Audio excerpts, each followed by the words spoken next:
Hey, what's up, everyone? Welcome. Today's a good day.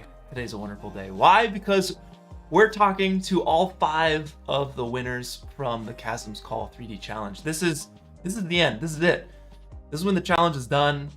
We've done the judging stream. We've done the top 100. We've done the all renders. And this is where it all comes together. This is one of my favorite parts because each artist has so much to share, so much knowledge. And I think this time, actually, we have each artist working in a different program. We have Maya, we have 3ds Max, Blender, Cinema 4D, and Unreal Engine. I don't think that's ever happened before.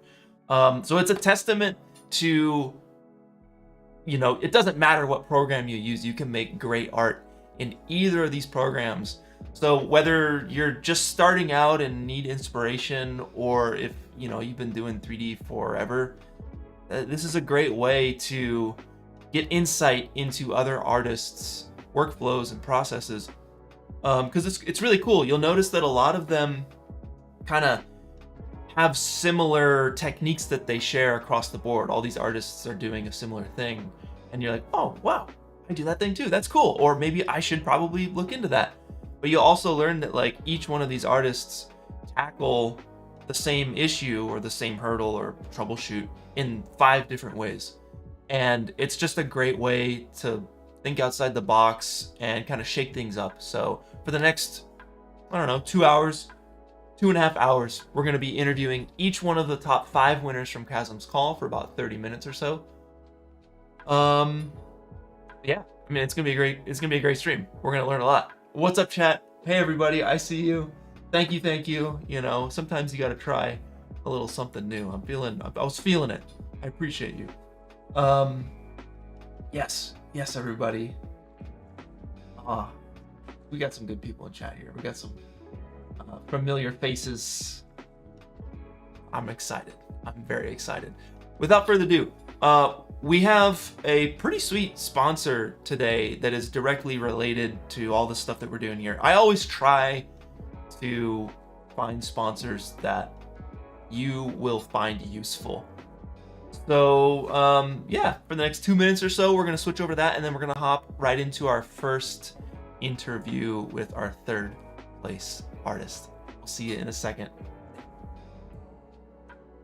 All right, so sifting through YouTube for the perfect tutorial can be tough and cost you time you might not have, which is why I've teamed up with the Gnomon Workshop to bring you the best of the best VFX and 3D tutorials and their largest discount yet. The Gnomon Workshop is special for a couple of reasons. First, they've been around for 25 years, which might be the oldest online 3D and VFX institution. Second, each of their 300+ workshops are taught by artists whose work you've probably seen. They've got workshops from masters like Vitaly Bulgarov, Aaron Liminek, Raf Grassetti, and tons more. And they just released a 2-part character sculpting course by Neville Page, who's worked on James Cameron's Avatar, J.J. Abrams' Star Trek, Cloverfield, X-Men 2 and 3, and Planet of the Apes. In part 1, you'll learn how to sculpt your character, and in part 2, he'll teach you how to light and render your new creation. These workshops are honestly top shelf and a no-brainer for any artist looking to push their skills to the next level. Newer artists especially, it's a great way to build a strong foundation. They teach just about every program under the sun, every discipline related to 3D and visual effects, and they're offering you their biggest discount yet. An entire 25% off either your first month or first year of the Gnomon Workshop using the code PWN25. That's PWN25. You can use the code anytime, and new subscribers also get a 7-day free trial to test out the Gnomon Workshop before committing. You know how it goes. Click that link down in the description, get in there, learn a new skill, and level up. Now let's hop into these interviews. Yes, Mr. Bipul, you have the opportunity here. Not the opportunity. What's the word I'm looking for? You're our first artist. What's up, Bipul? How you doing today? Yeah, all good. I'm good. Thank you for having me. Yeah. I'm really excited. Yeah, man. Absolutely. So where are you from, and how long have you been interested in this fun hobby of 3D art? I am from Nepal, and I've been I started my journey as 3D artist back in 2017, and yeah, it's nearly 8 years now. So yeah, it has been a fun learning experience. Yeah, pre-COVID, man. So like a lot of 3D Yeah, artists obviously got into this during COVID, but it's cool to see that you were ahead of the curve, just a little bit, a yeah, couple years ahead of that. just a little bit. Yeah, man. That's Yeah. awesome. So do you work as a 3D artist? Is it just a hobby? Like, how is 3D taken over your life? Yeah, I've been working as a 3D artist since 2019. Hmm, So, yeah, after 2 years, I started learning it. I started working as a full time generalist and then started to focus more on lighting and compositing and slowly transitioned to from generalist to lighting and compositing artist. cool. Cool. What would you say is your favorite aspect of 3D? Like, where are you having the most fun?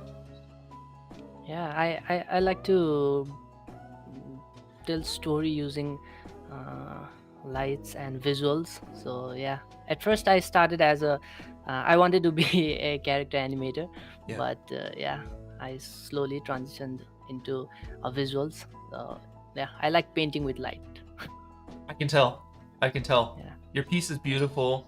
Congratulations again on third place. yeah, Yeah, this is freaking sick. I love. So a lot of you here watching are probably aware of the challenge and the rules, and you probably all submitted yourself. So you know that we had this like element of a shelf. So the foreground shelf, right, was included in the template. And a lot of people, most people, put their characters standing on some sort of platform. But you did this thing where you turned your shelf into a dragon. Like, no one has done this. This is insane. How did you get the idea to do this scene? And was this your first idea, or did it naturally develop to this? yeah. I wanted to do something with something that is related to dragon for a very long time, Yeah. but I didn't know what, and I didn't know what to do. So yeah, when you announced this challenge, then and when I saw the template, like I saw a huge opportunity to put dragon in the scene and create a large environment. So yeah, that I wanted to do a dragon, but I didn't have this idea. This was my fifth or sixth idea. I had a couple of ideas, and also this I had a little bit help from a friend for this idea. Mm. So yeah, me and my friends were talking about this challenge, and we were discussing about different ideas and concepts we had. And it's a funny thing that me and my friend Bikalp, we had a very similar first idea, and I was telling him my idea, and after I told him that, he just showed me his phone where he had already blocked out the same idea. So yeah, it was really funny, and he shared me that he had this idea if I want to try, and I really like that. And so the idea was that there's a dragon that is breathing fire, and a character is riding it. So that was the idea, and I wanted to build on that. So yeah, I started doing some experiments, and I had some initial versions which I will show you later. Yeah. But You're welcome to screen share it whenever you want. Sotomonte, if you yeah, want to switch over whenever it's ready. sure, I can share it now. Cool. Yeah, we see your desktop. Yeah, so these were my initial play blasts, initial ideas.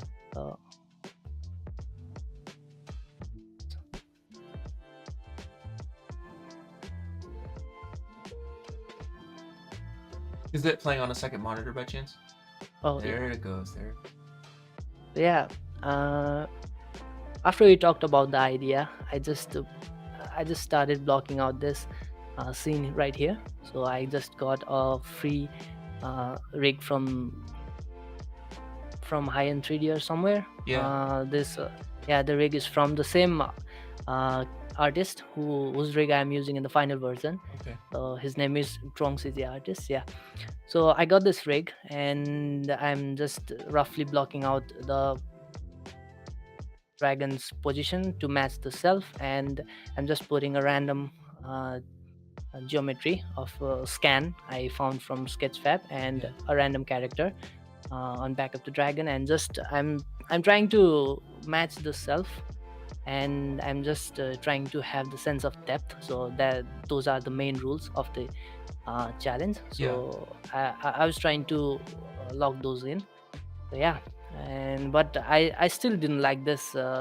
This was too boring for me. Yeah, so I just keep on experimenting. So yeah, I downloaded another dragon with the animation from Sketchfab, and I just went crazy with it, with the camera animation. Yeah, and I knew that this will break all the rules, so I just prepped it, and this was my third attempt. Ooh, And here we go. yeah, and this time I bought the dragon rig from the same artist, and I just roughly animated the dragon, and I also did some blocking for the characters and just blocking on the environment. And yeah, so for this I just didn't want I didn't just wanted the character to be sitting on top of the dragon. Yeah. So for this challenge, my main goals were to uh, focus more on story, and second was to create a large scale environment with a lot of things happening, and the third one was to actually finish the project on time and deliver. Yeah. Yeah, so that was the most important one, because this was my second time participating in this challenge, and the first one was Eternal Ascent, Cool. and previous challenges I didn't submit because I wasn't able to finish, or there was something. Yeah, so yeah, this was my second. So my third main goal was to finish on time and submit. So That's yeah, what's up, man. I wanted, yeah. So I wanted to tell I don't know. I wanted to tell a story here. So yeah, I wanted the character, dragon, and the environment to interact with each other. So yeah, and that is why I wanted something on the character. So I wanted a custom animation.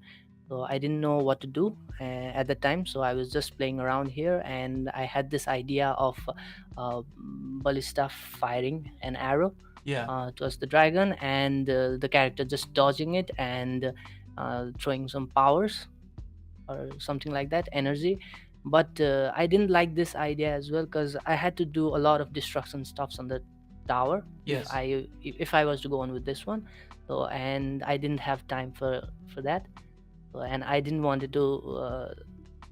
do that as well. So yeah, That's funny. I just we were actually you probably, I don't know if we mentioned this on the stream. We were like, oh man, it would have been so cool if the axe would have like destroyed the tower, and then like the hit would have been so powerful and everything. And it's like, yeah, that would have been cool, but like they probably didn't have time to do that. yeah, actually I was watching it, and I didn't wanted to do whole tower destruction, but I wanted to add the element of some destruction Yeah. on the ballista. Yeah. So when I submitted, so I actually submitted this project 6 or 5 hours before the deadline. Yeah. So I was still trying to put that final detail, like the destruction and the arrow, which Oh. Fabricio mentioned. Yeah. So, but I didn't have the time, so I had to let it go. So yeah. Crazy, man. That's wow. Yeah, that's insane. So what was your plan with the arrow? Yeah, I wanted to add some fire I see. in it and make it glowing. So that was the easiest thing to do to make it stand out. Yeah, yeah. And it would also make some sense. Got you. Okay, that's funny. That's funny that like that was on your list. It was literally Yeah. just a matter of time. Yeah. That's awesome. That's awesome. So just for everyone, what program are you in? What program are you using? Yeah. I'm using for most of the work is done inside Maya, and the whole layout and crowd animation and the dragon animation, everything was done in Maya. And for character animation, I'm actually using Cascadeur, and because I'm not an animator. So yeah, it's really easy to use Cascadeur instead of Maya. It's not easy to animate, but compared to Maya, it's relatively easy. Yeah. So yeah, so and I'm doing foliage scattering inside Houdini. So I started using Houdini in Eternal Ascent. Hmm. So yeah, it's Do you been have a your year. Eternal Ascent render by chance pulled up? Like, can Yeah, you show us that? yeah, I have it here. Yeah, I didn't made it to top 100 that time. It's just cool to see like where people are coming from. Yeah, this was my render. Beautiful. Very fun. Cool. Okay, yeah. I just wanted to see, yeah, the difference. It's always fun to look at the difference here. Yeah. So one thing, like, if you wanna, Soto, if you wanna switch back to me, he might also be busy setting up the next artist. But if you wanna show your final render, there's a bunch of like crowd simulation going on here with, there's two battles going. There's 3 battles going on in your render. Yeah. Yeah, there's far left, middle, and far right with a second dragon. What the heck? Is this where you're using Houdini? Like, how are you doing these crowd simulations? Oh no, actually, this is not a crowd simulation. It's just I have something to show here. You telling me you hand animated each one of these people? No. I just use Mixamo's different animations like Yeah. these ones. Yeah. Yeah. So yeah, these are the animations I use, and there are more, I think. So I don't think I have everything here, but yeah, these are some of the animations I'm using. And yeah, this is just the example, and I just scattered them on a plane and applied random rotation to it, and this is it. This is the crowd. Okay. All right. So it's the simple Yeah. approach. Yeah, it's a very simple setup, and because I didn't want to spend too much time on crowd because it wasn't that visible from the distance, like the details. If I can make the movement visible, I think that was enough for the shot. So I didn't work on the simulations. Yeah. That's really smart. That's cool. I love that, like, it's clean. It looks really smooth. How was your final project file? Was it like, I mean, were you able to navigate? How was your frame rate in viewport? Was it chunky, or were you moving like nice and smooth at the end? Yeah, the animation file was pretty heavy. Yeah. It wasn't pretty heavy, but it was I couldn't play it in real time. But yeah, the final version where I did the lighting, it was actually pretty light because I use this workflow where I just do the animations in one file, and I just cache everything out or use a Redshift proxy. I'm using Redshift to render, by the way. So yeah, I use Redshift proxy and export it and just re-import it in the new clean file so that it's really easy to render there. Okay, nice. Yeah. So the end file is really light. Okay, got you. Now, before we get into lighting and compositing, because I know you're doing some insane stuff with compositing, I just want to talk about the animation really quick on the dragon. How are you getting that movement so clean? Is that part of the rig, or it looks like a sim? Like, it looks very realistic. Those like thick flaps on the dragon, those scales, and also the wing, the way the wing is catching the wind and everything. Can you explain a little bit about how you're doing that? Yeah, so these fins, the controls for these fins are really great. Actually, it's built in the rig. Yeah. So it's just it acts like a sine wave or something like that. I don't know, but yeah, I have a control to make that wavy motion. Yeah. And yeah, it's really easy in this rig one to create this motion. And for this this wings wind effect, so I just I just randomly animated the controls in y-axis, up and down, up and down, and just used animation layer to, that it acts as a mix, just turning the sliders of animation layer from 0 to 1. So yeah, that's how I created this. The techniques I'm using are really simple, but actually, That's awesome. So it's all baked into the rig, and it's just you're basically cheating the animation. It looks like it's simulated. It looks like it's real, but really it's just sine waves and simple animation, huh? yeah, for the fins, yeah, and for the wings, it's just up and down motion. I just hand animated some Yeah. random keyframes. Yeah. Okay, cool. It looks legit. It looks so nice. I also want to know about this energy effect that you're using. Can you pull up your final again? Because when this main character throws their axe, also I gotta mention, I love the attention to detail here and also the motion of it. We were in here with Lesc Art, our first place winner, and he mentioned how right before we started this, how when you throw the axe, it circles around and it draws the eye to the right, bringing your eye to the dragon on the right side of the screen. I love that motion. I think it's really, really nice. It's very thoughtful. And I do want to ask though, how did you get this electric lightning effect? Because it's really well done. Lightning is hard and it's usually has to be like hand painted. I don't know what you're using to do that. Can you talk about that?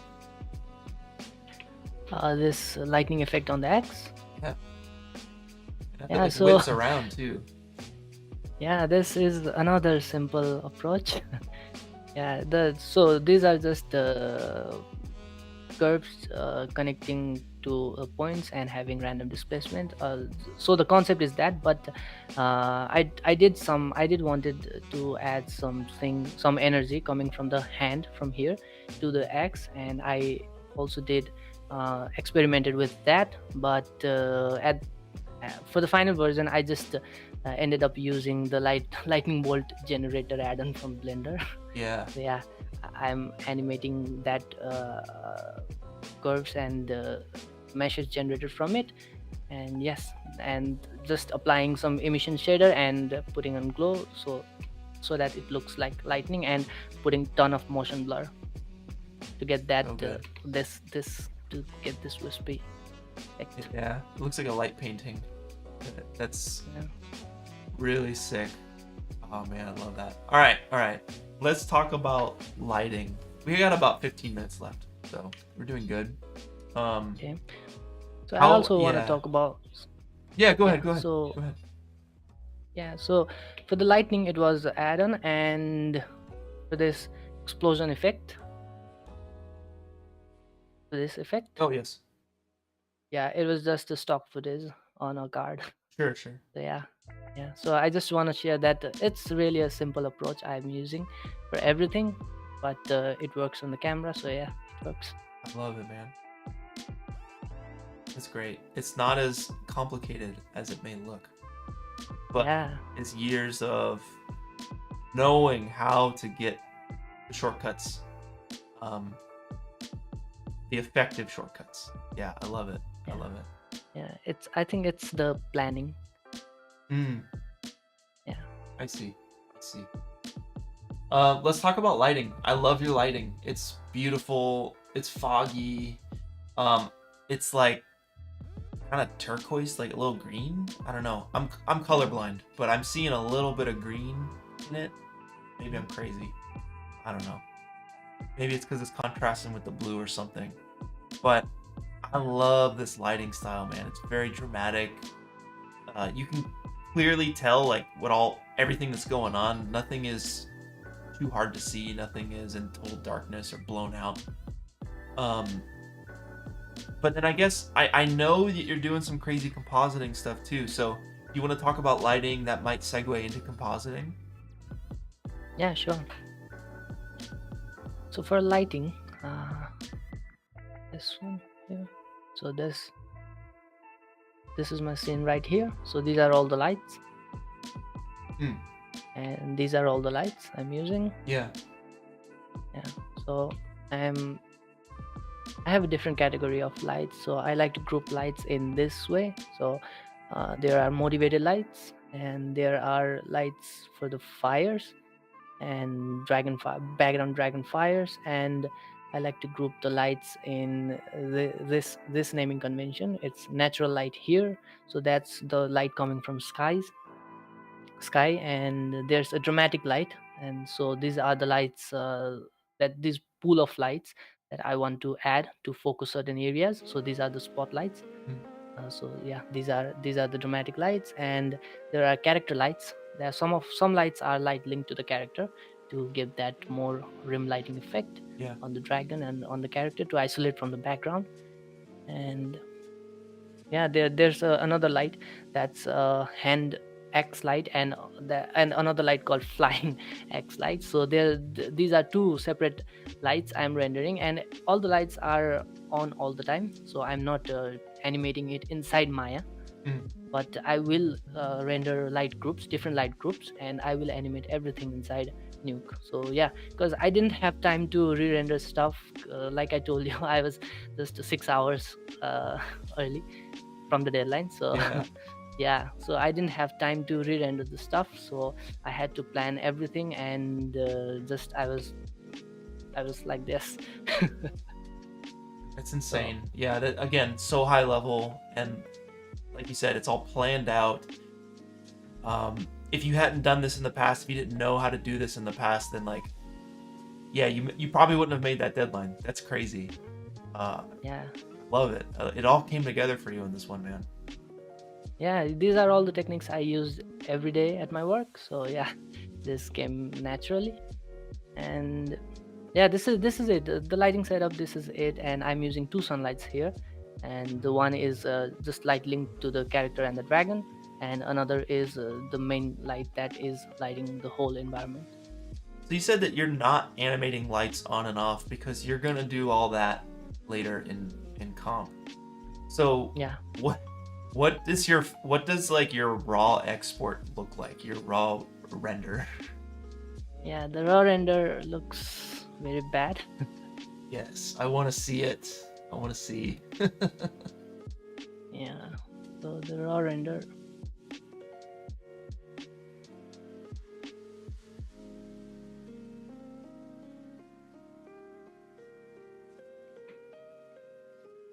Oh wow. Okay. Here we go. Yes, yes, yes. All the layers. This is wonder. I love watching this. It's so satisfying. Yeah, so this is my raw render. So still I'm disabling some lights in this one, because I had planned to add the lightning effect, not the lightning from the uh, X, but the lightning from the like storm lightning. Okay. Yeah, I wanted to add that, but there was no time to experiment with those things, so I just deleted that whole node setup. So yeah, I'm just using these lights. So, and as you can see, the light on the X is still not visible, so I'm animating it later. So I can show you that here. Yeah, so this is the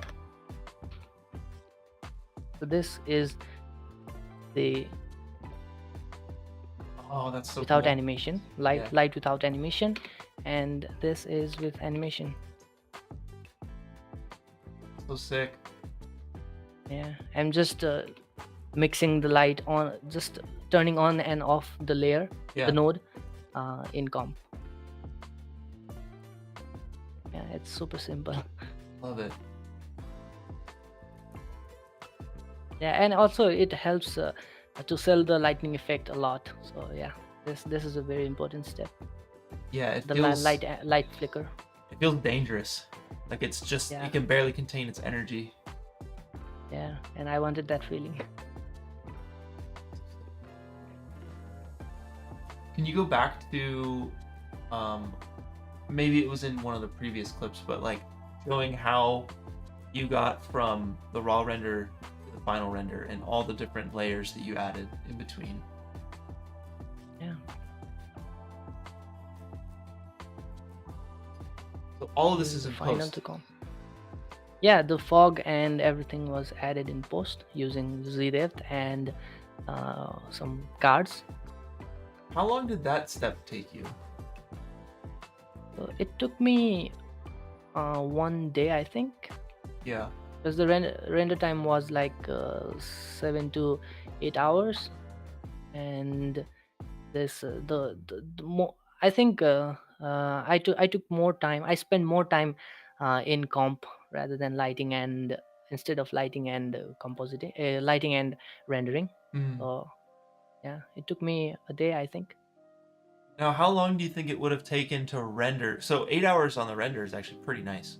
Um, Yeah, how long do you think it would have taken you to render if you would have added all the fog in and stuff in your project in the actual like viewport, all in I don't know, 3D?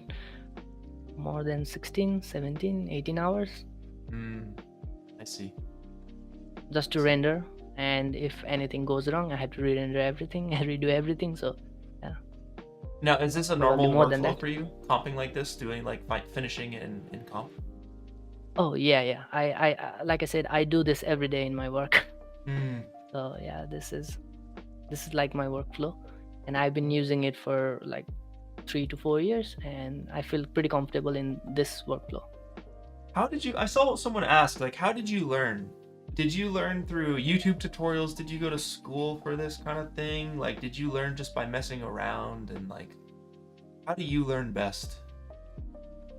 Yeah. So for lighting and stuff, I actually joined a course, online course from Academy of Animated Arts, and from there I learned Nuke, and I was already using After Effects and Photoshop, so I knew the techniques like masking stuff and everything like that, blending modes. So I just needed to translate those knowledge to Nuke, and so once I started using Nuke, I never looked back because Mm, it's so powerful, and it's so fun to work inside it.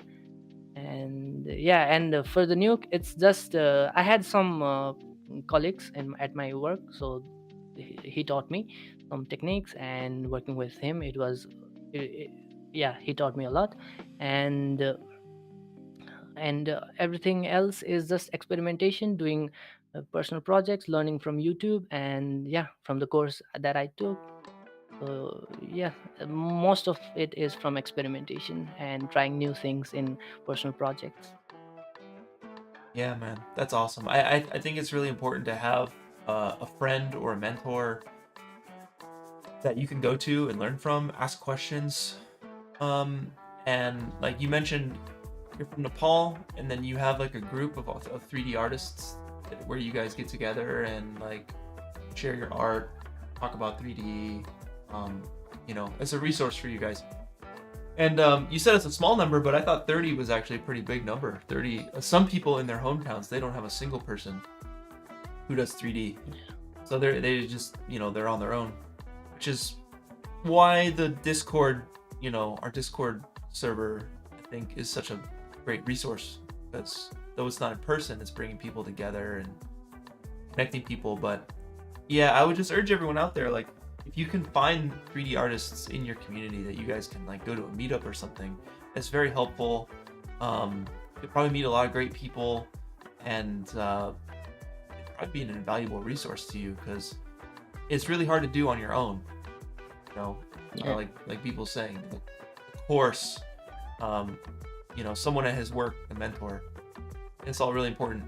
Um, I know that when I was at Corridor, having Ren right behind me, I'd be like, "Hey Ren, how do I do this?" Or Jordan, you know, um, "How do I do this thing? How did you do that?" Or Peter, uh, yeah, you can learn a lot very quickly that way too. So I think that's really really good.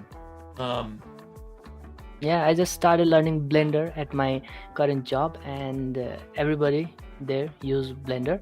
yeah. And yeah, it's so easy when there's someone whom you can just ask the ask questions, tons of questions. Mhm.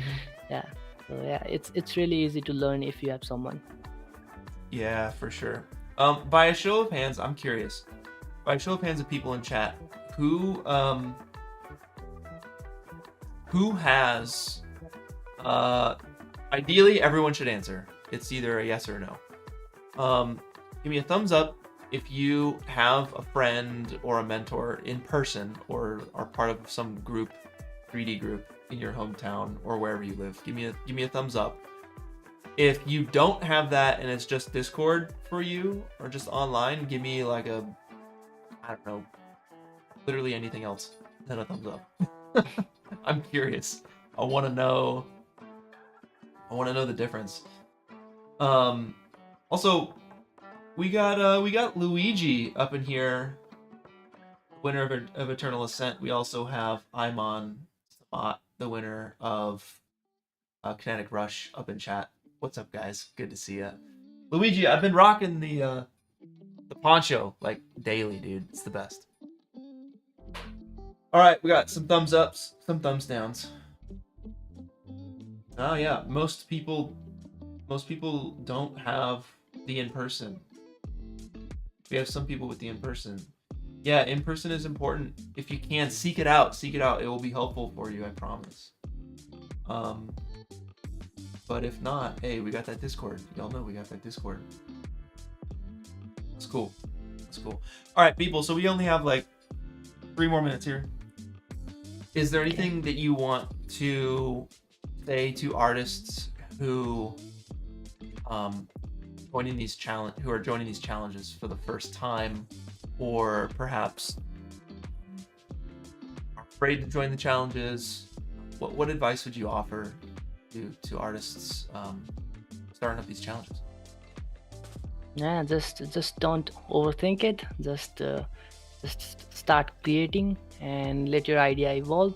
Yeah, at first it will not look good, obviously. Like you saw my renders and you saw my viewport. But yeah, it will don't be afraid to experiment. Yeah, that's great advice. Yeah, and just keep things manageable and actually finish the project, because finishing I think finishing teaches you more than trying to perfect it. Yeah, so that's my personal experience. I love it. That is also Mr. Mike Winkleman's your counterpart, your American counterpart, Bipul, right? He said the same thing. That's why he does the dailies. He's like, get it done. I follow him. Yeah. Yeah. I love it, man. Is there a place where people can follow you? I know we have one of your links down in the description, but is there another place? Yeah, that's it. And you also in ArtStation, I think. ArtStation. Yeah. Yeah. Okay. Where would they find you on ArtStation? Bipul? Is it just Bipul? Like your name is spelled here, Yeah. or? Yeah, it's just Bipul Timsina. If they look into my Instagram, there's a link to it. Okay, perfect. So yeah. Perfect. All right, man. Thank you so much for joining us, for offering your insight, and congratulations on 3rd place. It is well deserved. Yeah, man. Thank you so much. Thank you. Thank you so much for hosting these challenges. This is awesome. Thank you so much. Absolutely. We hope to see you for the next one, man. Until then. Yeah, excited. Yeah, I'll see you around. Thanks, man. Yeah, bye-bye. Later. All right, y'all. That was awesome. We're just getting going. If you're joining us, we're interviewing all of the top 5 artists from, I almost said Eternal Ascent, from Chasm's Call, our 10th 3D challenge. We've been doing this for 5 years. That's crazy. Ah, wow. So that was the 3rd place winner. That was Bipul from Nepal. And we're gonna move on. Who are we moving on to now? Oh, actually, hold on. Before we move on, Sotomonte, I got a technical ask for you. Okay, in the next, can you just flip my whole situation here? Can you horizontal flip me so that when I'm looking at the art, it actually looks like I'm looking at the art? You know what I'm saying? Sotomonte's on it. All right, sweet. Yeah, let me get, who is it? Who are we talking to? Yeah. All right, Tino's next. All right. Are y'all ready? We're about to go to Lego Town. 3, 2, 1, let's go! Yes! Yes! Yes! What's up, Tino? How you doing? Hi, I'm good. I'm a bit nervous, but I'm good. Yeah. Oh, it's okay, man. I'm nervous too. I always get nervous Yeah. before a stream every time, even though I've done it for friggin' 5 years. It's still always annoying to get a little nervous, but it's okay, man. Once we get talking about the art, it'll be totally fine. This is awesome. Congrats on 5th place, on being the Yeah, first Lego render to win top 5 in any challenge. And we were talking about it. We were like, did you do the Lego render in Endless Engines, right? It was the X-Wing. Mm-hmm. Yep. Yes, Yeah. yes. So that was my first render for your challenges. Yes. Okay. I might have you pull that up later to show Yeah, everybody. sure. But I was like, yeah, I recognize, like, there's always like a dude doing good Lego art, and you said it was you and another guy, I think. But yeah, I recognized your name too as we're going through all the artists, like Tino Klein. Yes, I know Tino. Yes, he's done these good Lego renders. This is like straight out of the movie, man. Jeez, this is insane. Yeah, man. Thank you so much. Yeah. I think I'm still processing it all, and yeah, with the Lego animation, I never expected, never in a million years, to be in top 5. It's well deserved. Like, you aced it. Like, everything is just on point. We'll get into it. But before we do, I want to just get to know you a little bit. So where are you from, and how long have you been working in 3D? Okay, so I'm from Germany, and I started with 3D only like 2.5 years ago. What? Yeah, I mean, I'm interested in making movie stuff since I'm 14. I started, actually, it's a nice full circle moment for me here. I started making with Lego stop motion videos. My father taught me how to do that, and yeah, when I was 14 years old, I was making little stop motion videos, and then this evolved, and I moved more like towards the stuff behind the camera. I directed and did the light and sound, and later on mostly post-production. So I became a video editor with a little bit of knowledge in compositing and stuff like this, but never 3D. Yeah, until very recently, I had like a big editing job that ended, and I knew the next one was coming in like 3 months. And instead of looking for other little projects, I said, okay, it's now or never. I always wanted to do 3D. And then I just, for these 3 months, 9 to 7, just learned Blender. And then that project got delayed. And those 3 months turned into 6. And yeah, so I had basically half a year just getting good, learning. just training. Yeah.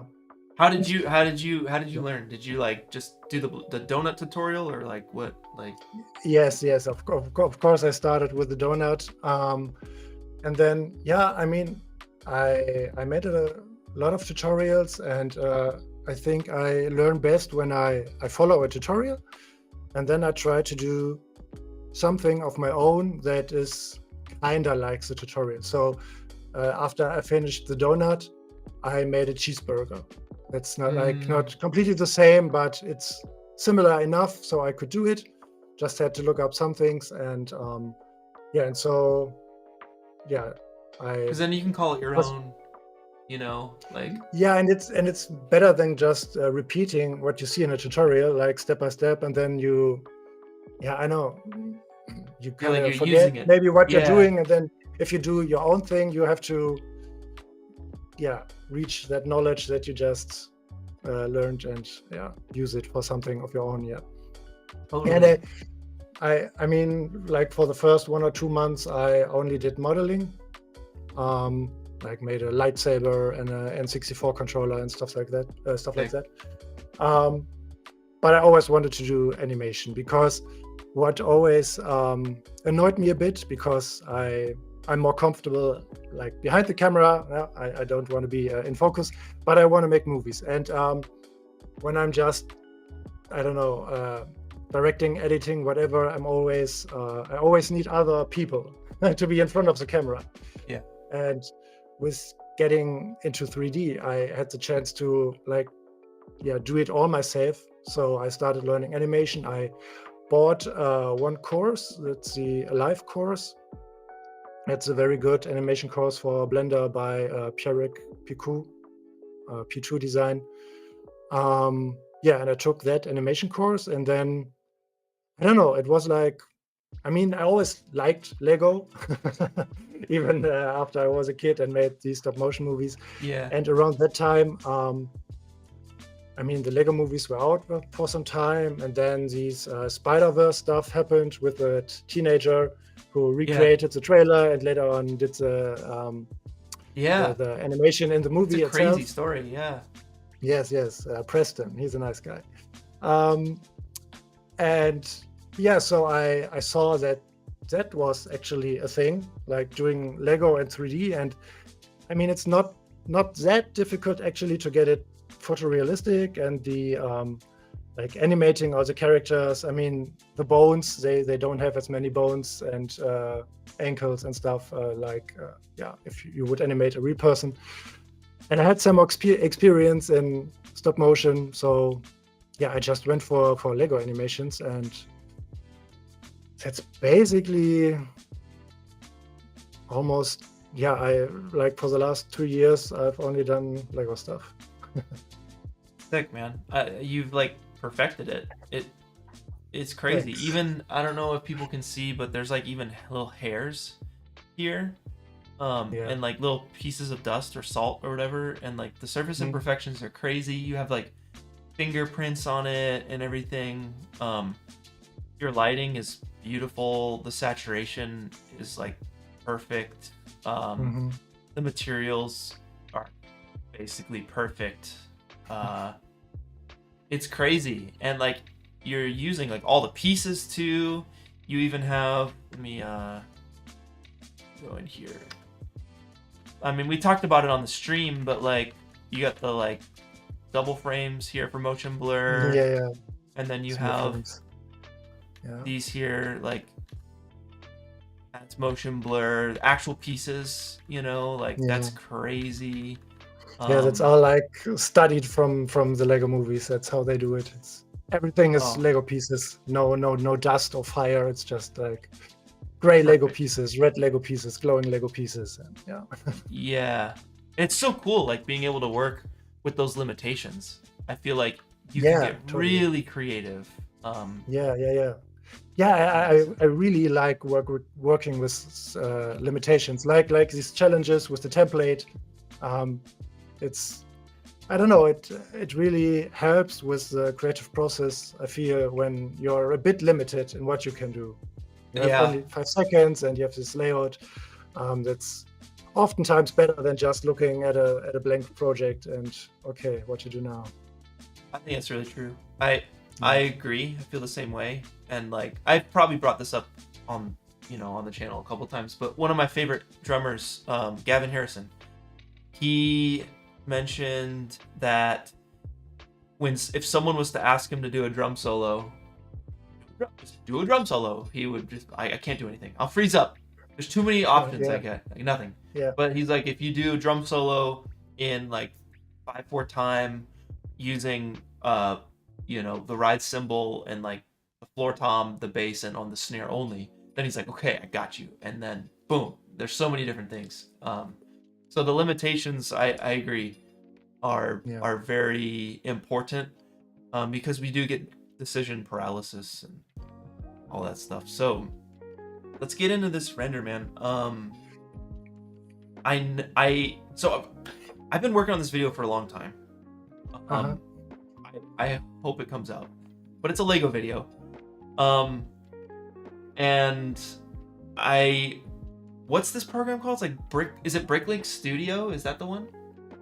There's Bricklink Studio and Mecha Bricks. Those are usually the ones that people use to make 3D models and export them into 3D software.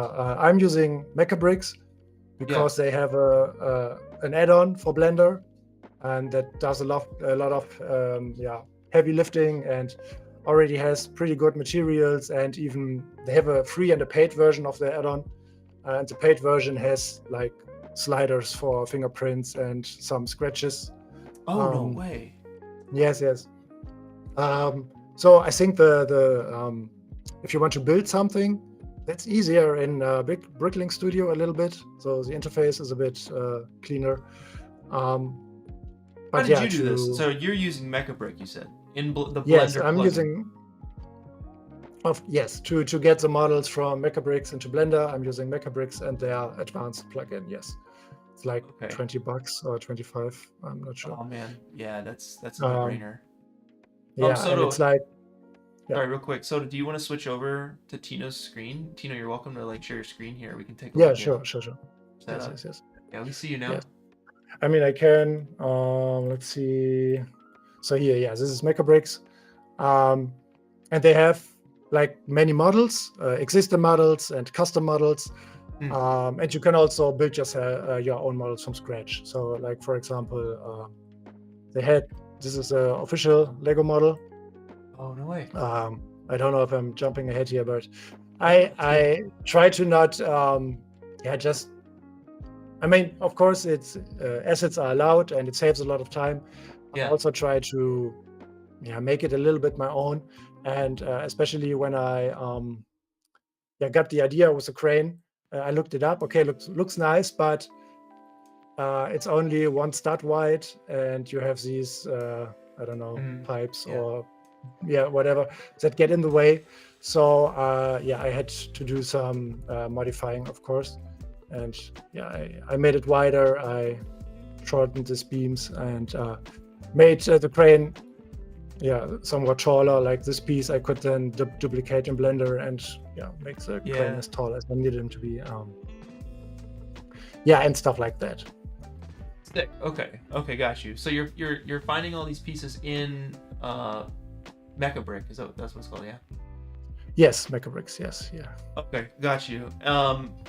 And is that like did the buildings come from there too? The street, the elevator as well? Yeah, some of the buildings are from MechaBricks, and like this is one I built completely from scratch. It's not very, I don't know, not highly detailed, but I made this building generator setup myself. So I just have to make 3 parts, like a ground floor, a middle floor, and the roof. And maybe some slight variations, and then some extras, and like air conditioning units and stuff like that. And then I can bring it into Blender, feed it into my generator, and then I can. Should I already show this? Yeah. Okay. I hope this doesn't crash. This is when I have this in Blender, and I can. I don't know, I can make it, wider and taller, and I can put these extras here, or like billboards on the side. I could turn the lights on. I didn't need the lights because it was a daylight scene. And so cool. Of course can adjust all this as a randomness and wiggle stuff around. Now, is that I don't use Blender? Is that something that comes with Blender? This generator, or is this something you built yourself?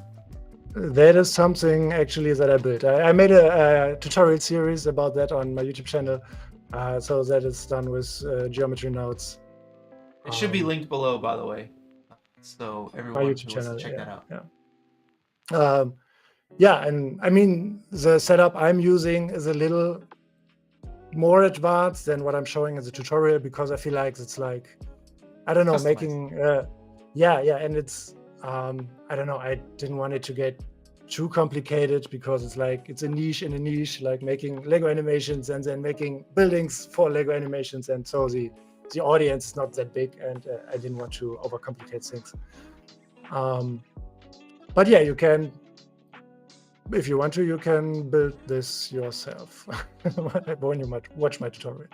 And I mean, you could also use this. You don't have to use this for Lego, right? If you just follow this setup with like a ground floor and a roof and a main floor layer. You can Yeah, do it could this be like with, a normal with building. any kind of building. Yes. Yeah. So let's. I have a question. Let's go back to the base render. Yes. I think Soto, you can switch. Well, I guess. I don't know. You want to loop that. So what gave you the idea? Like, you were gonna do Lego. You were destined to do Lego. So that's not even a question. What gave you the idea for like this choreography here? Okay, yeah, I took maybe the first 2 days, maybe 2 or 3 days to brainstorm. And I don't know, the first idea that I immediately had was that I wanted like a character starting from, I don't know, above the chasm, and he tries to reach the platform, and it looks like he doesn't make it, and then he makes it. So that was like my first idea, and then was thinking, okay, is he jumping out of a plane, or is a collapsing bridge? And also, I mean, it's only 5 seconds, so if he jumps and doesn't make it, how can he come up in time? If he would climb back up, that could be too long for the 5 seconds. I was thinking about maybe like a grappling hook, like Batman or something like that, that he shoots himself up. But I also didn't want to do any franchise stuff this time, so no Star Wars, Batman, superheroes, whatever. Yeah. Except for that it's being Lego, but I mean, that's just the box, right? It can be everything. So it looks like the Lego movie, but there are no Lego movie characters, and it's not a scene from the Lego movie. Yeah. So yeah, and then I had this idea with this rope and like the counterweight, and that could be a way to get up fast.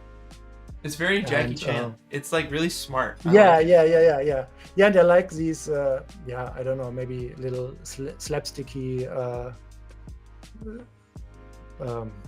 feeling that you can get with Lego.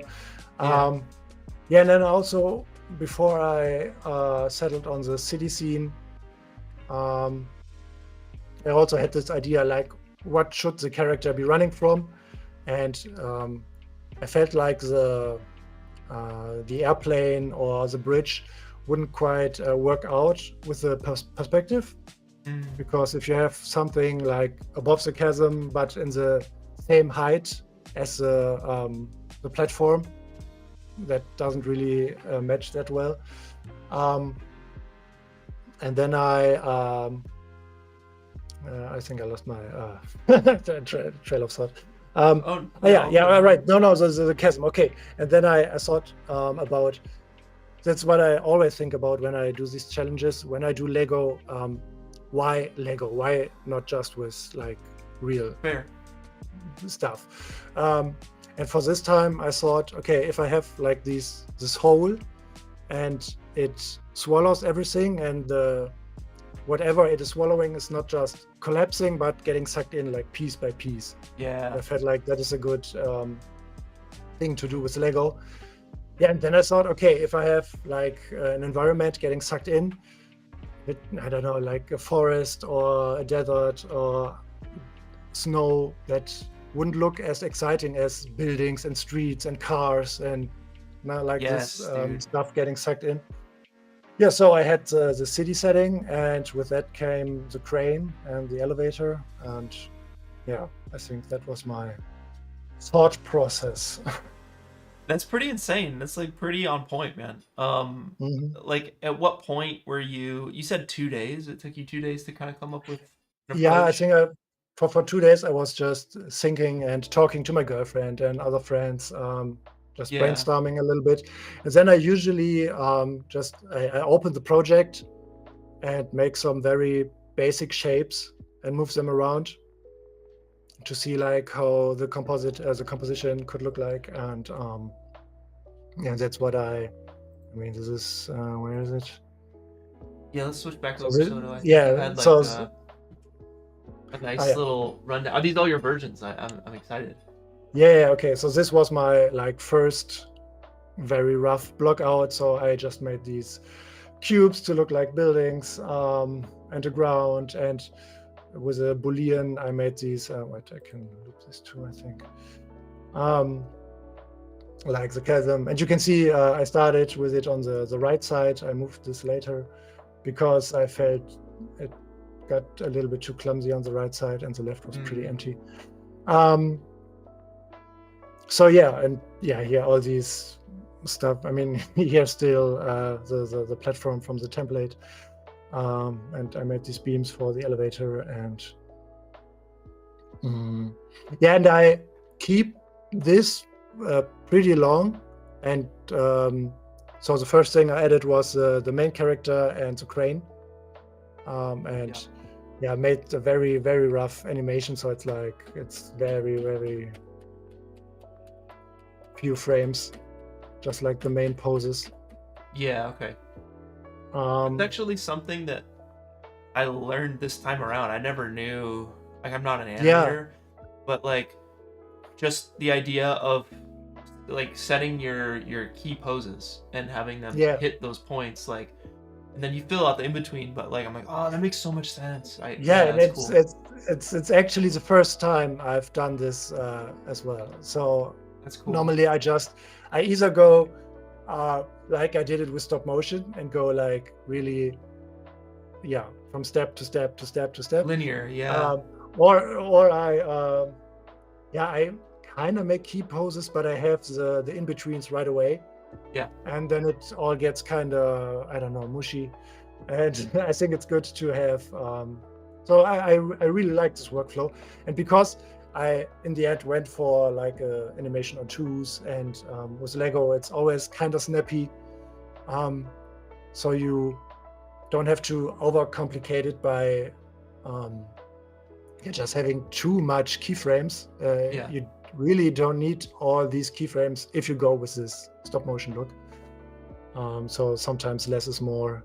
Yeah. So let's see how that evolved. Let's see. Okay, here I added the elevator. Yeah, okay, some detail in the foreground. Yes, and I played a little bit around with the motion blur. No, not the motion blur, the depth of field. Yes. Because if you, I think if I do a miniature scene, it always has to look like a miniature. So there's a lot of blur, which of course is a little bit sad when you think about the details in the background. Yeah. But yeah, I mean,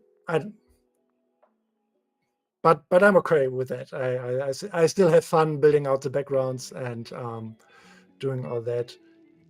You can, but I think it's still important. See like what's going on in the back. You can see all the characters, like the guy coming out of the subway and like turning around and going.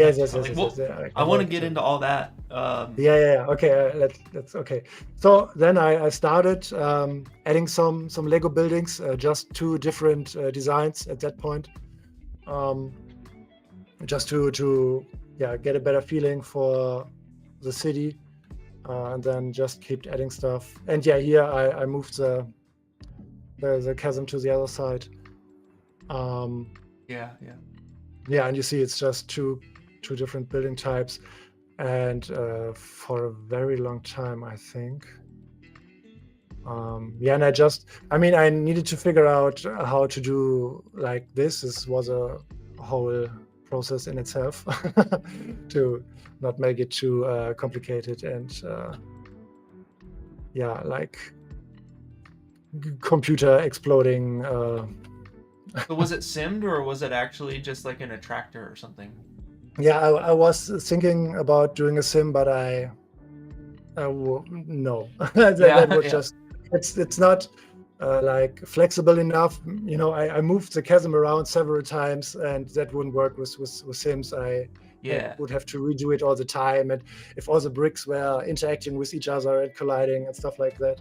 So wait, I have this open in Blender too. No, here. Okay, so what this is basically, it's another geometry node setup let's do it chronologically. I found like this tutorial here by another guy, and he used it's like an effector, and every brick that is let's reload that, that gets near it is like deformed or moves to another position. And he actually has this free setup here, which came pretty close to what I wanted to do. So yeah, I started with this, and yeah, now I have this sphere, and if I scale it, it will just suck all the pieces in.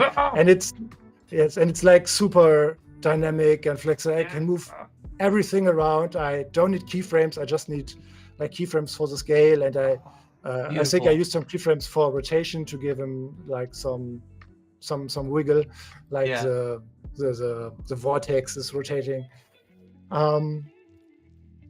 Yeah, and that really helped a ton, because you can see how fast this is, and really, that was also a big struggle if you do Lego animations, because you have all these pieces, right?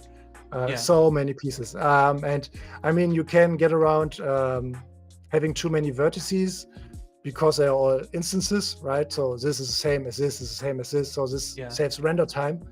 But these are still individual objects, no matter what.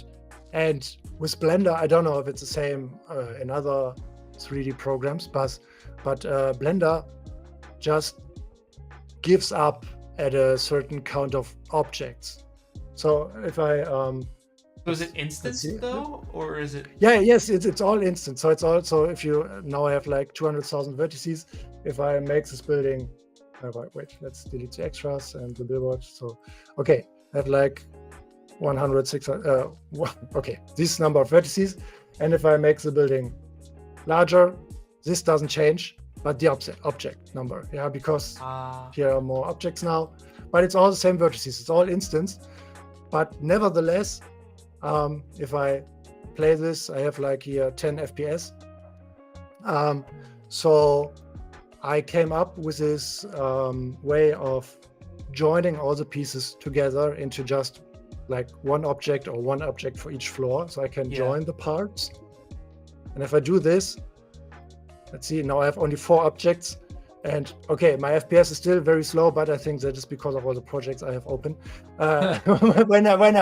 When I checked this before, I got back to 120 FPS just by joining all these parts. But the vertices number increased like exponentially, because now nothing is instanced. And I see. I can work very fast in the viewport, but render times just exploded. So I found another solution.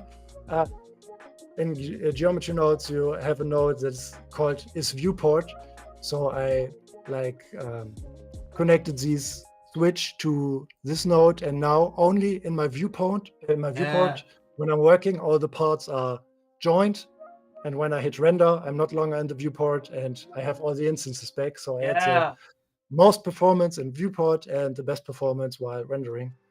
So smart, dude. That's so satisfying. But that took a lot of time to figure out, because it was so strange that, I mean, you optimize your scene and the vertices, and it's all stays the same, but it still gets so laggy.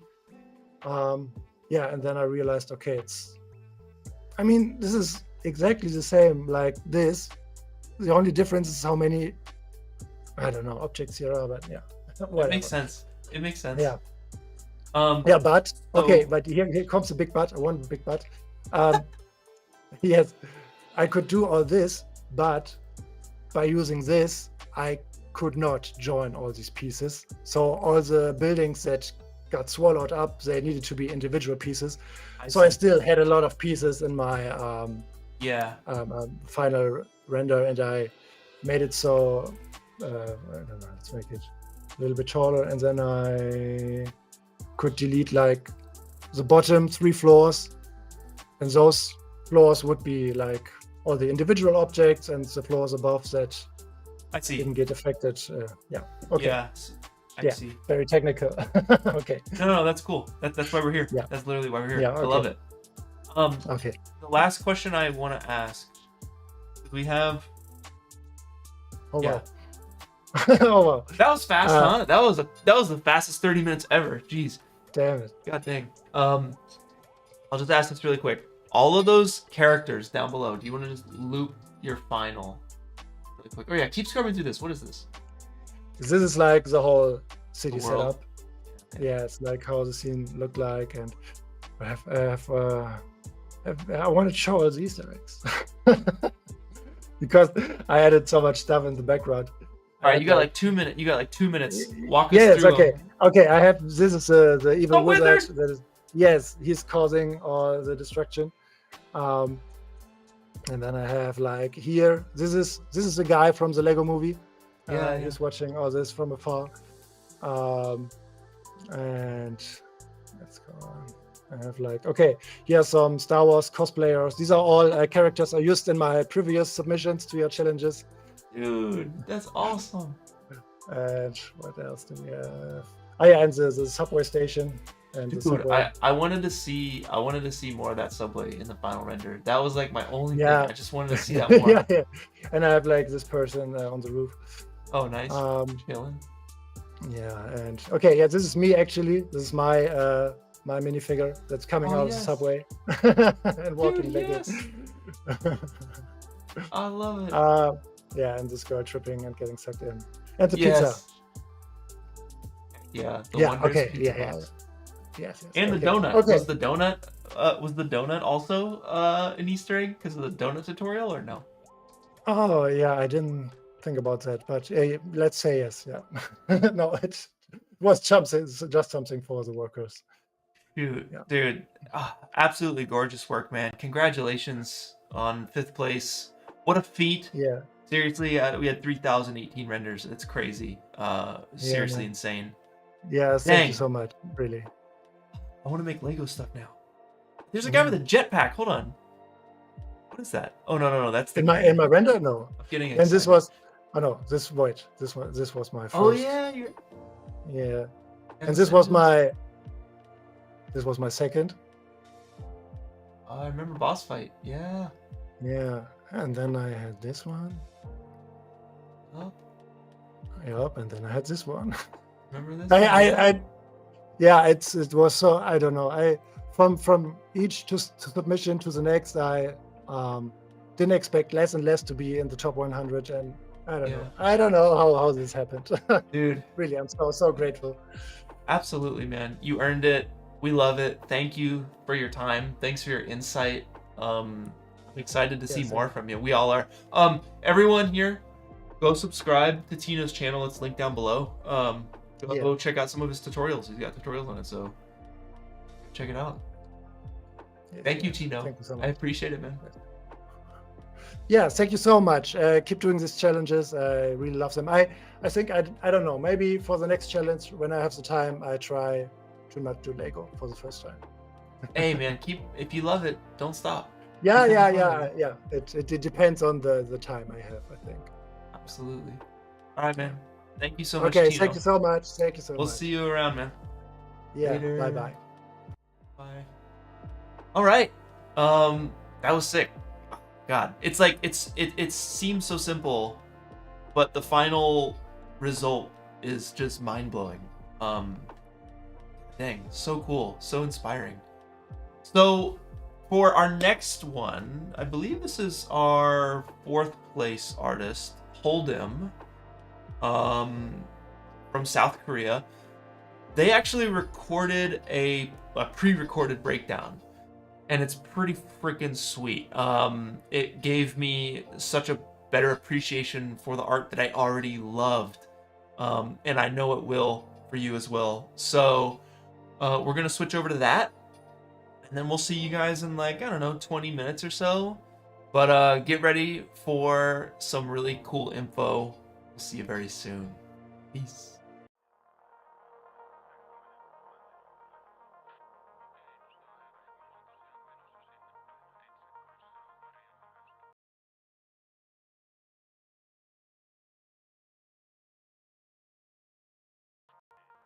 My name is Jin, also known as Holdim Provae.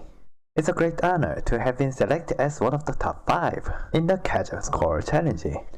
In this video, I would like to briefly introduce myself, share how I got involved in the challenge, and walk you through the artistic direction behind my submission. I hope you enjoy this video, so let's begin. I'm a real-time VFX artist for video games based in South Korea, but I wasn't always aiming to become a 3D artist. I actually started out wanting to be a game programmer.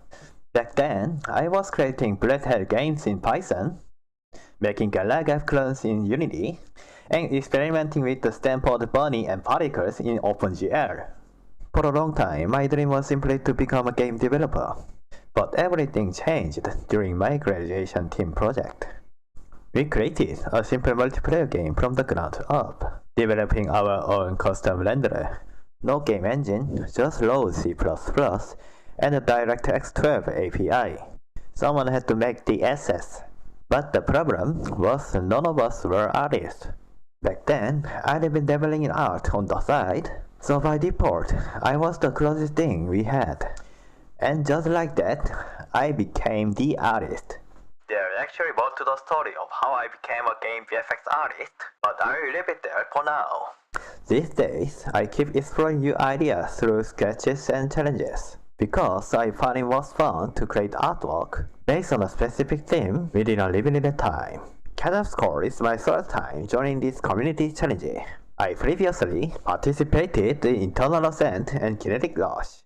In the Eternal Ascent challenge, I was incredibly lucky to place in the top 100, which was actually my very first attempt. And I didn't make it into the top 100 for Kinetic Rush. But it's the challenge I learned the most from. That challenge pushed me to rethink everything. What to prioritize, how to make assets feel original, and how to manage scope and scheduling more effectively. When Chasm Score was announced, I was excited to join again and apply everything I've learned up to this point. Despite the months-long duration, I barely had time to work on it. Because I was working full-time at a game dev studio preparing for a public beta test. Weekends were the only time I could really focus on the render. So this time, regardless of the theme, I decided not to aim for an overly large-scale render. Instead, I focused on storytelling and making sure every element supports that. Now, let me talk about my inspirations for my render. From a visual standpoint, I focused on rule number 3 of this challenge. You must create a sense of depth. And when I think of the word depth, the first artist that comes to mind is Max Hay. He well known for creating high quality environments art in Blender. And I always admired how exceptionally he captures depth in his scenes. I've learned a lot from his YouTube channel over the years. While I was concepting for this challenge, I went back through some references about depth. And while looking through his work again, one particular piece really caught my eye. And just like that, a set of characters started forming in my mind. I once played a mobile game called Reverse 1999. I personally love its striking avant-garde art style. There's a character in that game named Lucy, the Awakened Arcanist. And interestingly, one of her key illustrations features a very striking depiction of Chasm. As soon as I saw that again, I knew I wanted to create a scene where a robot girl is placed in the chasm. But I didn't want to replicate Lucy's design exactly. Instead, I drew visual cues from Angela from Robotomy Corporation, and the visual of the robot opening its eyes was inspired by the illustration of Kay from Blue Archive as she opens her eyes. But I felt visual alone wasn't enough. I didn't want the robots to just stand there. I wanted interaction with the shelf, since the challenge is called Chasm Score. It felt right for the character on the shelf to not just witness the chasm, but to play an active role in shaping its story. Then I asked myself, why is this character interacting with the robot? There had to be a reason. That's when I came up with the concept of a transfer.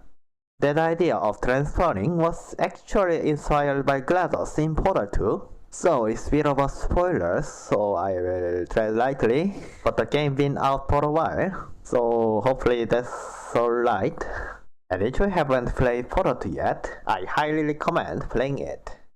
So for chef character, I drew inspiration from Cristallo in Reverse 1999 and Cisela Kyle from Eternal Return. Let's dive into the key elements of the render. I believe having a solid block-out at the beginning is crucial to staying on track during the project.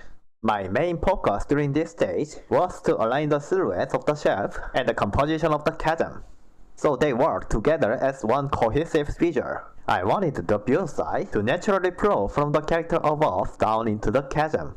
To support that, I planned the entire composition with a circular silhouette. I also established a specific scale early on. The robot is around 200 meters tall, and the facility spans 168 meters across and rises 500 meters high. Once the composition was solidified, I brought everything into Unreal Engine to begin proper set dressing. Ideally, I wanted to create every environmental asset myself, but with limited time, I had to take a more efficient approach.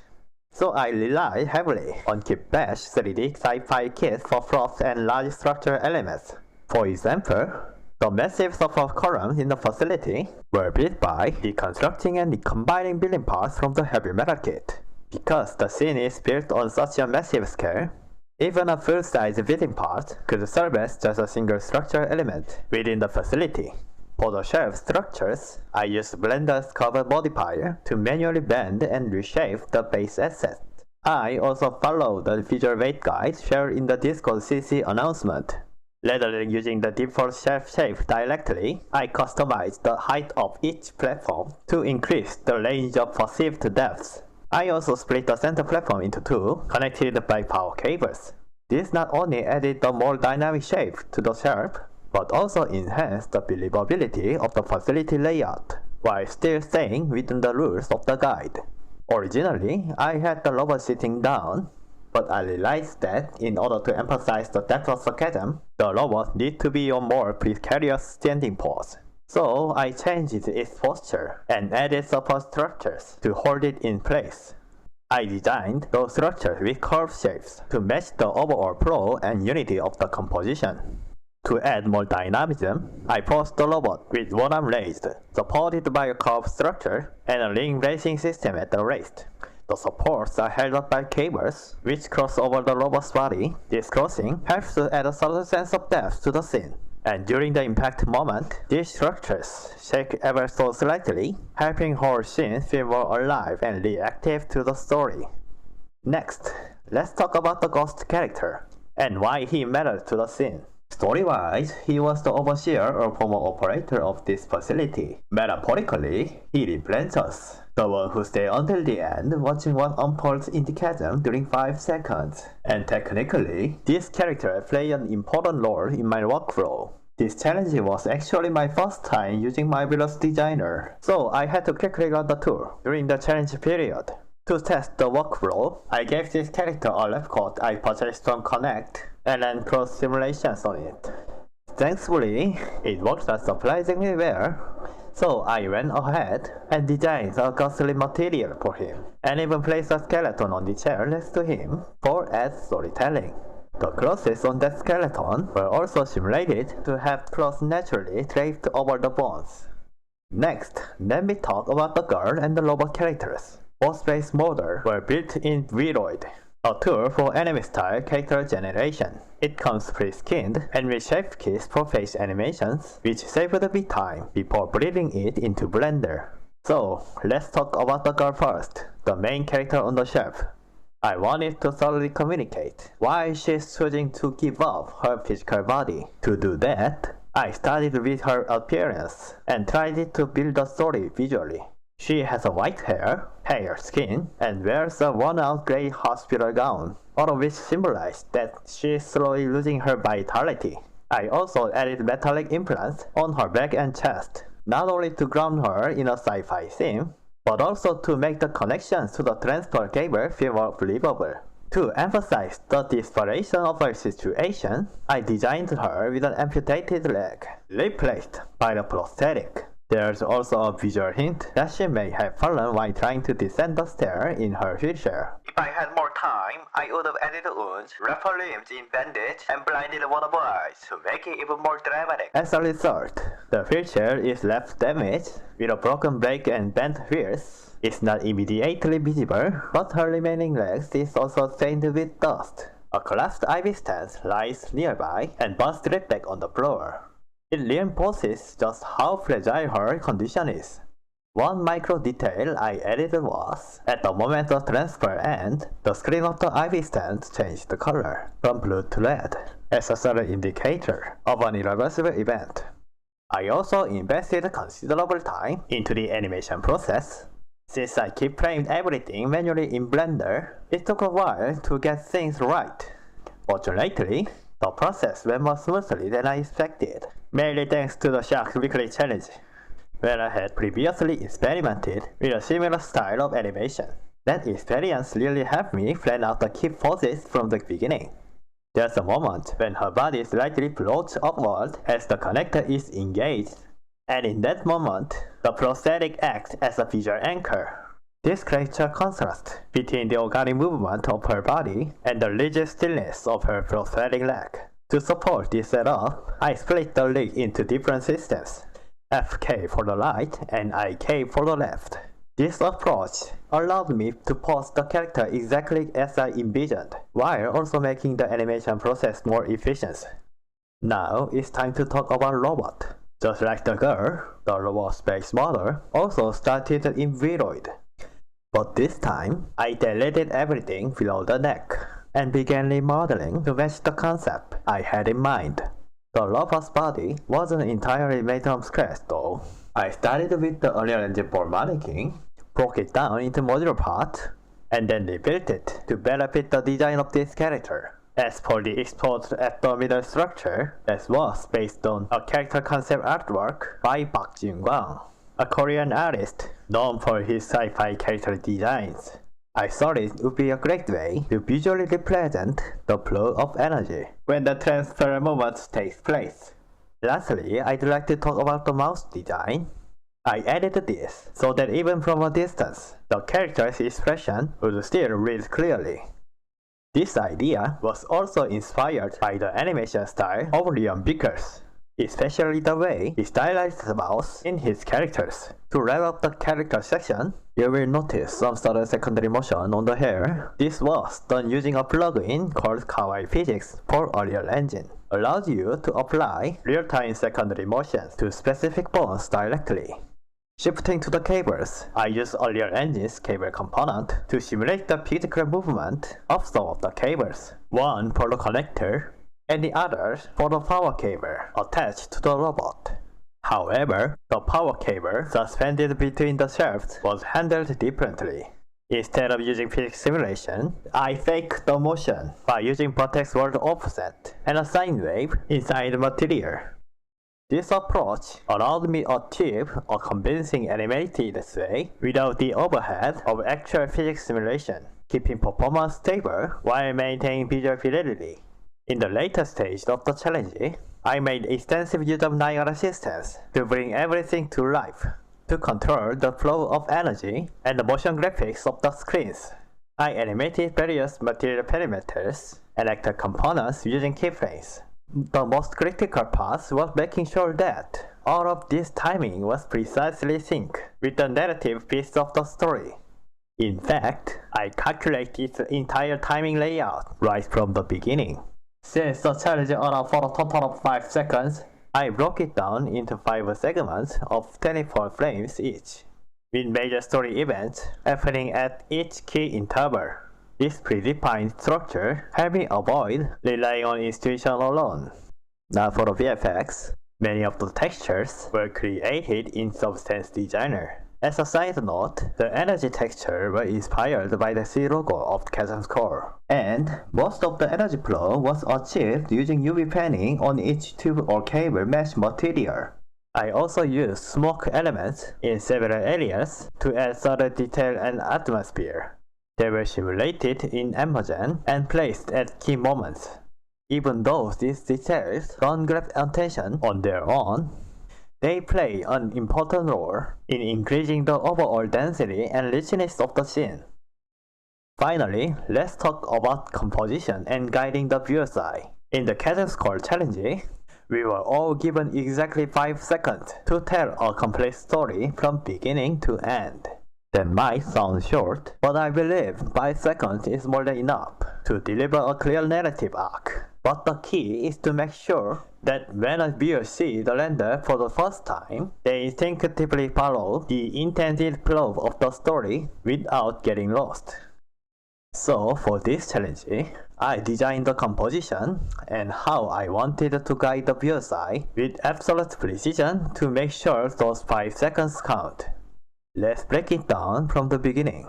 In the opening frame, the most important task was to draw the audience's attention to the girl.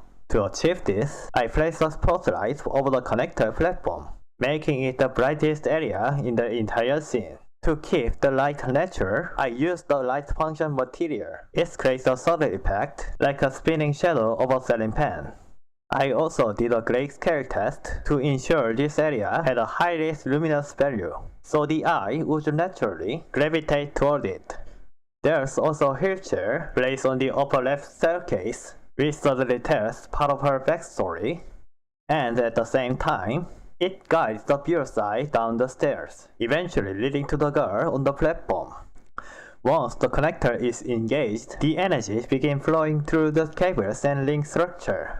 Now even though it looks like the energy traps along a spiral path, that's actually just a visual illusion. This structure is actually C-shaped, but our brain tends to complete missing form based on partial silhouette. So it feels like a spiral, even though it's not. I designed it this way because a full ring would have visually close up the right side of the frame and block too much of the view. This structure also acts as a visual frame that naturally guides the viewer's attention to the robot. High level, like, what is this? Are these assets? I don't know. On a related note, this is actually modified from an Assassin's Kit Bash 3D Secret Lab kit. Specifically, it started as a rocket engine assembly model, which I broke apart and recombined into what you see in the final scene. I also adjusted the overall lighting tone to match the energy effect. Originally, the platform had a green hue, but it clashed with the robot's warm color palette. Since I wanted the audience to focus on the robot, I reduced the platform's brightness and shifted the colors, so it would blend in more naturally, without stealing attention away from the focal point. Finally, let me walk you through some of the details on the platform in the last segment of the shot. On the bottom left and center screen panels, you will see a UI that indicates the connector is active, along with a progress display showing the energy transfer process. I designed this UI using symbols instead of text, so that anyone from anywhere in the world could intuitively understand what's meant. The animation timing is also synced precisely with the moments the robot awakens, which helps guide the viewer smoothly toward the story's conclusion. On the right side of the platform, you will find the ghost character. The direction he's looking suddenly pulls the viewer's attention toward the robot, and the light cast across his translucent body reinforces the line of sight. So, even if someone isn't directly tracking the energy flow, they can still sense that everything is pointing toward the robot. And even if the viewer's attention stays focused only on the right side, in that case, the skeleton sitting next to the ghost provides another layer of interpretation, perhaps hitting at a fast connection or a shared story between the two. If the viewer's eye continues even further to the right, they eventually spot a monitor displaying the Chasm's core logo, along with a pizza box placed underneath it. This is what I call the Easter egg zone, but even the Easter egg has a bit of relative grounding. Maybe he was so immersed in his work that he ended up skipping meals and just grabbing pizza to get by. Finally, the core VFX of the robot was inspired by the wireframe silhouette of the Chasm itself. I wanted it to visually tie back to the project that was taking place inside this facility, and of course, to the name of the challenge, Chasm's Core. In the final segment, I applied the rule of thirds to structure the shot. The girl is positioned in the bottom left, the robot anchors the top right, the ghost quietly sits in the bottom right. The ring structure and lamp in the top left are turned on. That lamp light was intentionally placed to form an invisible line pointing toward the robot. I designed this entire scene using a multi-layered structure, where each element contributes its own layer of storytelling, while also helping the viewer side follow the narrative flow exactly as intended. Not everyone will fully grasp the story on first glance, but my goal was to make sure the core narrative and the emotional context were communicated clearly enough for someone to feel what's going on within those 5 seconds. And fortunately, it feels like that flow worked just the way I hoped.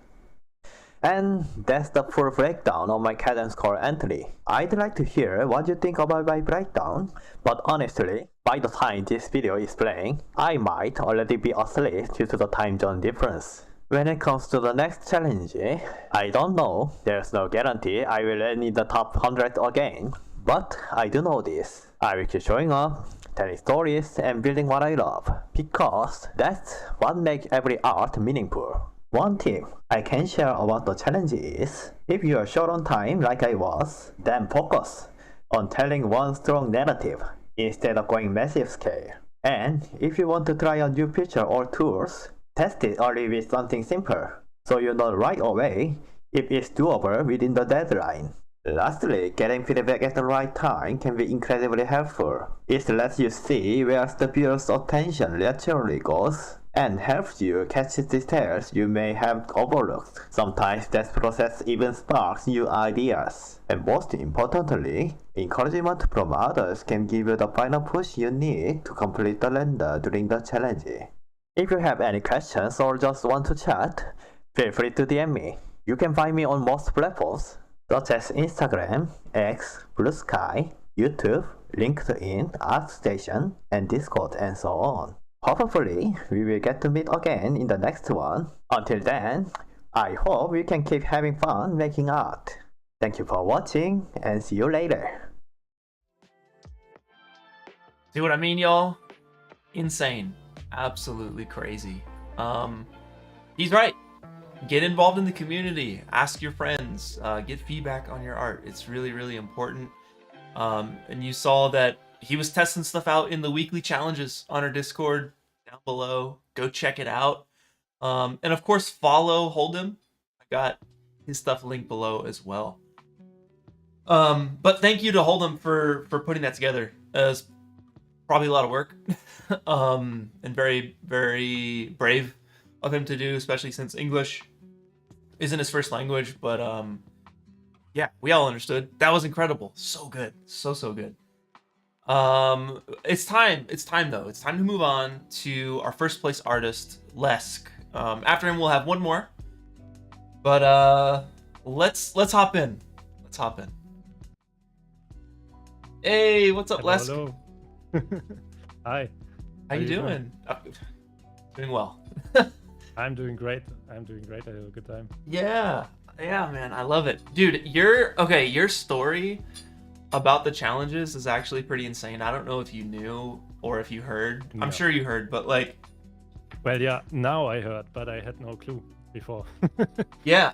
The So video. Yeah. for people who don't know what we're talking about, Lesc Art submitted to Dynamic Machines, which may have been our third challenge. Yeah. That was the one with the ball, the vertical one with the ball going down the Rube Goldberg machine. And like one of the rules was like, don't remove the back wall of the box that we give you.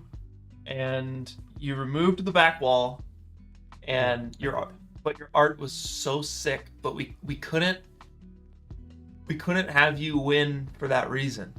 And we were like, this sucks. We were all so gutted because we were like, this should have won. Well, now I'm like, oh dang, the first place artist, wasn't that Edge? Didn't Edge win first? It was Robert, right? So I mean, all the art was still good, but what I'm saying is like, you should have been in there, and you weren't, because you removed the back wall. So it really made us rethink the rules of all the challenges moving forward. Like, how do we avoid this in the future? Yeah. So I think the exact wording of the rule was something like you can't change the border of it or something. Okay. And I interpreted that as like frame or something. 2D borders, yeah. Yeah. Because that's everything that has to stay in place to makes sense in Yeah. with the before video and the after video, but I thought volume-wise you could go into the depth, and yeah, that was not the case. Yeah, so it really So, made us like yeah. rethink the rules and like really. I mean, dude, it takes at least a month to get all this stuff prepped for the challenges. Yeah, I can imagine. But what a comeback! Dang! Congrats on first place. Thank you so much. Yeah, I didn't expect it at all. Yeah, Dude. really as a surprise. dude, this is insane. Like, this is ridiculous. There's so much going on. Like, again, we touched on all of this in the judging stream, but dude, the crowd sims. I mean, I don't know if they're sims. We'll get into it, but like all the crowd back here with the spotlights, you even have the tracks of these giant, like, I don't even know what these are called. You have Yeah. all these people. There's people everywhere, all the way back here, all the way down here along the sides. The render quality is insane. Like, again, I don't know if these are assets you're using or if it's custom built, but they're like really Yeah, most crispy. of it is. Yeah, okay. Most of it is assets because I literally had no time this challenge, especially. I had very little time, and so I knew that I had to go hard on assets. Yeah, okay. Because otherwise, no way. But I basically reshaded and retextured everything, so yeah. And also, a good chunk of the time obviously went into the crowds because I never did crowds before. Okay. And yeah, that was like one complete week, I think, went into just the crowds, Wow. like setting them up and learning even how to do crowd sims in Houdini. I never did that stuff before. Dude, that's scary. That's also, yeah, it's also really what I wanted to challenge myself with, because each time I try to challenge myself with one specific thing I want to learn, but this time I wasn't even sure if I can make the deadline, if I have even enough time. But then I still thought that, okay, just start and just try it, and if not, then I still do the shot and I still finish it up and I learn something new about crowds. Yeah. And then kind of after like 2.5 weeks, I realized that, oh damn, I might be able to finish. And then last week everything went crazy, and I did a 20-hour work shift on it, and then was like barely able to finish. I think I submitted like exactly 12 minutes before the deadline or something. Wow. Which was I think 8 a.m. in Germany. So the 20 hours before that, I had no sleep. I was just working on it to get it out. Dude, you're giving me PTSD. One time when I was like a kid, I did a 24-hour or 40-hour film fest, and like I worked. Those are brutal. Yeah, and I stayed up the whole night before, just like you did. I stayed up the whole night before, and I went to go upload my file at like 7 a.m. was the delivery. I pulled an all-nighter. 7. It was like a minute before. I upload it, and it was 0.1 megabytes over the limit, the upload limit. What? Oh no! And I didn't have time. I didn't have time to re-export because I was so crunched, and I just cried. I was like, I'm never doing one of these again. Or 15 years later, yeah. Nearly the same happened to me this time, because I was rendering it out of Nuke as a PNG sequence, and then converting it into an H.264 in media encoder, and for some reason it spit out like only 4 seconds, and I couldn't bring it to 5. And it was really, really weird. And then I had to start After Effects, and I was very short on time. It got sweaty in the end. For sure. Just real quick, check Sotomonte. I see you guys in chat talk about the mic volume. Lesk's mic volume. Soto, can you just take a look at that? I have mine on 100%. Yeah, you can give him a little maybe boost. go a if little needed, bit closer. Soto. But thanks guys. Yeah, thanks guys. Appreciate it. But yeah, man, that's scary stuff. Pushing it to the max like that. So like, how long you been, or where are you from? How long you been doing 3D, and what gave you this idea? So I'm from Germany. I'm doing 3D for probably 15 years now. Before that, a little bit of After Effects 2D stuff, the typical Andrew Kramer video co-pilot Oh yeah, I was right there with you. way. Yeah, I probably did all of his tutorials like twice, but Yeah. yeah, then somehow started with 3ds Max after some time, and then yeah, also watched a lot of Corridor Digital, Freddie Wong, your old cardboard warfare videos and stuff like that. Wow. And also did short films on my own, but never uploaded anything. Got you. Perfectionism in an unhealthy way, I guess. Yeah, it but happens to yeah, me too. yeah, and then just couldn't ever let go of 3D again. I was hooked. So how did you come up with this No. idea? Like, So it was so one interesting thing maybe is like usually like I took part in 2 earlier challenges, and on the earlier challenges it was never my first idea what I did, Yeah. nor my second. I was like always trying to get as many ideas and like think more different, and to get to an idea that hopefully not everyone has or something like that. yeah. And so this time it was a little bit different because this was my second idea, I think. And then, as I told you, I had not even I thought maybe I don't have enough time this month to do it, and then but I really wanted to learn about crowds, so I stuck with this idea. And also always wanted to do something Lord of the Rings related. I was super influenced by Lord of the Rings. I watched the making of all the Lord of the Rings movies like religiously as a teenager. And yeah, so it started out as Lord of the Rings inspired, which is pretty obvious, I guess. Actually, I by the didn't looks think of it. Lord of the Rings, but I see it obviously now. Like, but it's funny because because people also, he said his was Lord of the Rings inspired. So we got 2 top 5 Lord of the Rings renders, which is great. I love it. Yeah. I mean, I went into a little bit of a different direction Yeah. over the project.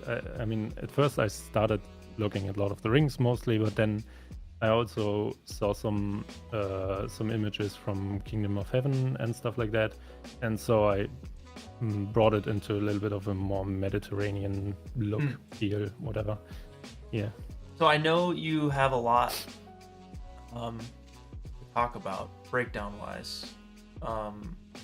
So I say let's just get into it. Okay. Yeah. Yeah. Did you start with reference? Great. Here we go. Let's do it. Yeah. Yeah. So a lot of the Rings, obviously. Yeah. Big army formations. I wanted to do that very badly, and also the god race here. And the Kingdom of Heaven pictures I talked about were these. I gave a lot of my crowd agents actually flags, which is absolutely not visible from the distance, but a lot of them have flags, so that's coming from here. And then obviously like real reference as well from like Jerusalem and Spanish cities and stuff like that. Yeah. And some just pure mood references, and for the clouds I wanted to push that actually way further, but I didn't in the end because I had no time to refine it. And yeah, and then I've started block out fairly quickly because the first week I had nearly no time to work on it, and then I just wanted to jump right into block out, and found a Google Earth picture, basically, or not Google Earth, but like a satellite image for the ground. Yeah. Which was more like a placeholder, but in the end I kind of stuck with it, and I pimped that up a little bit in Photoshop and stuff. But yeah, then some super basic crowd layout and city layout, and already putting in some atmosphere fog and stuff like that to get a feel for it. I wanted to have like a really foggy scene. Okay, got you. And this is all in renderer right now, all in 3ds Max. Yep. Right. Yeah, totally. Yeah, that's just actually my comp versions I rendered out. So I'm usually starting like right away with comp. Right on the first day, I render something out and put it through Nuke, just to have both like 2D and 3D evolving at the same time. Yeah. It's just, for me, it makes more sense. Okay.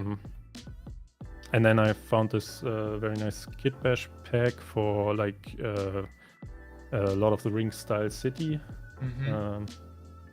This one, which came without textures, but it's awesome models.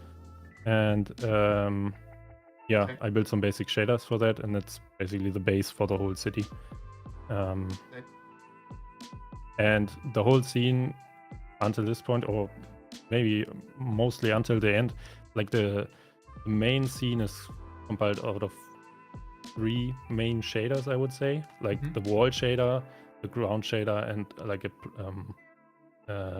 ground shader and the roof shader, and that's basically it. So I tried to keep it very simple. I had to keep it simple because I just had not enough time to like go really crazy and like look dev every house separately and stuff like that. Yeah. Had to work with master shaders. And then added some palm trees and stuff like that. And here I did some refinement on the ground. I added this path. That's just in Photoshop. I opened the texture and added a dirt path or something like that. And also the whole city ground is basically a ground projection. So I basically rendered one top view image without perspective, just the diffuse map, the diffuse channel. And then in Photoshop just overlaid some dirt roads and stuff like that and projected that on the ground again. Just with planar mapping, and I did the same actually with the houses. In the end, when I was ready with all the house placements, I did the same because I wanted to have more details and more color variation in the roof tops and stuff like that. So I found some two different stock photos of roofs from Adobe stock or something, and then just laid them over the roofs and as a second UV channel, and then dude, that's so smart. And where was what day are we on, do you think, at this point? I don't know. Because, well, I think this was before I started crowd simulation, so this was probably middle of second week. And then after that, I felt like, okay, damn, I really need to get started on the crowds. Yeah. Like for real, because so far I only had the block out, and that's not gonna cut it. So but the main scene, the main environment was fairly fast, I would say. At least the static parts. Obviously, then there are the trebuchets, which I hand animated according to this reference video actually, and then simulated some smoke trails. Sick. That's awesome. So far that were the only animated parts. And also for the ground of the environment. So this is the satellite image, and then I extracted some masks from it, like just color pick some values, and I think this top left one is for stones, and then the other ones are for different kind of bushes. Whoa. So this is like the first stone scatter or something like that, just to detail the environment a little bit more. It's like a really crazy way to do it. Huh. And so I scattered some bushes here to give it a little bit more three-dimensionality. And also, I find it really interesting that you noticed those tire tracks, because I thought no one would ever see that. Oh man. Because all the crowd is on top of it. When we loop a render 50 times, we find as much as we can, you know. It's a great detail. I love it. Yeah, that's some. I just jump in max here. that's some splines, and then you can, in V-Ray, you have this distance texture map where you can give it the objects and say everything in the radius of like specific value is white and the rest is black, and then you can use it as a mask, as a distance mask, basically in the shader. And so I just made the tire tracks a little bit brighter and gave it some bump value. And yeah, and then last week I started on the foreground, which was very late, but because I also had to do all the rendering. Yeah. And I mean the rendering of the background environment, I did that timely and on my own PC, and the entire foreground I was sure I had to use like a render farm, because otherwise no way I would get this out in time. And so the free credits for Fox Render Farm were awesome. I hope they keep supporting the challenge, because it saved me completely. And I think it's really awesome sponsorship. That's sick that you used it. That's amazing. I love that. Yeah, I had, and also the experience, honestly, awesome, because I had some experience with other render farms before, and it was never that easy with like texture dependencies and stuff like that. Always a little bit of a struggle to get the scene working there, and here it was just uploaded and done.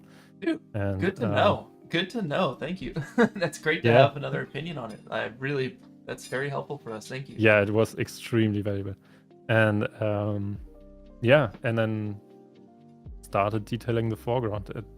At first I had the store on the main level, but then I thought, okay, I can bring a little bit more interest in the environment, like a little bit more interesting detail here.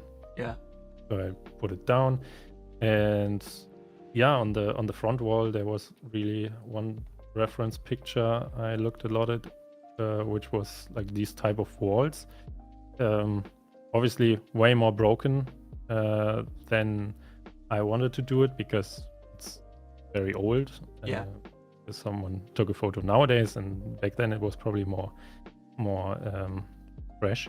But yeah, I definitely looked at how this wall was built, and like that there are little shrubs in the crevices and stuff like that, and tried to replicate it with like mega scans pieces and stuff like that, and put little shrubs here and there, and then also decorate this very full table of food. So for the stone wall, how was that built? Is that like one asset minus the bushes, or no? Yeah, no, it's wait, I can actually show that in Max maybe. Oops, no, different scene. Yeah, so I did a scene for the background, and I did one scene for the foreground, so it's just more responsive and stuff.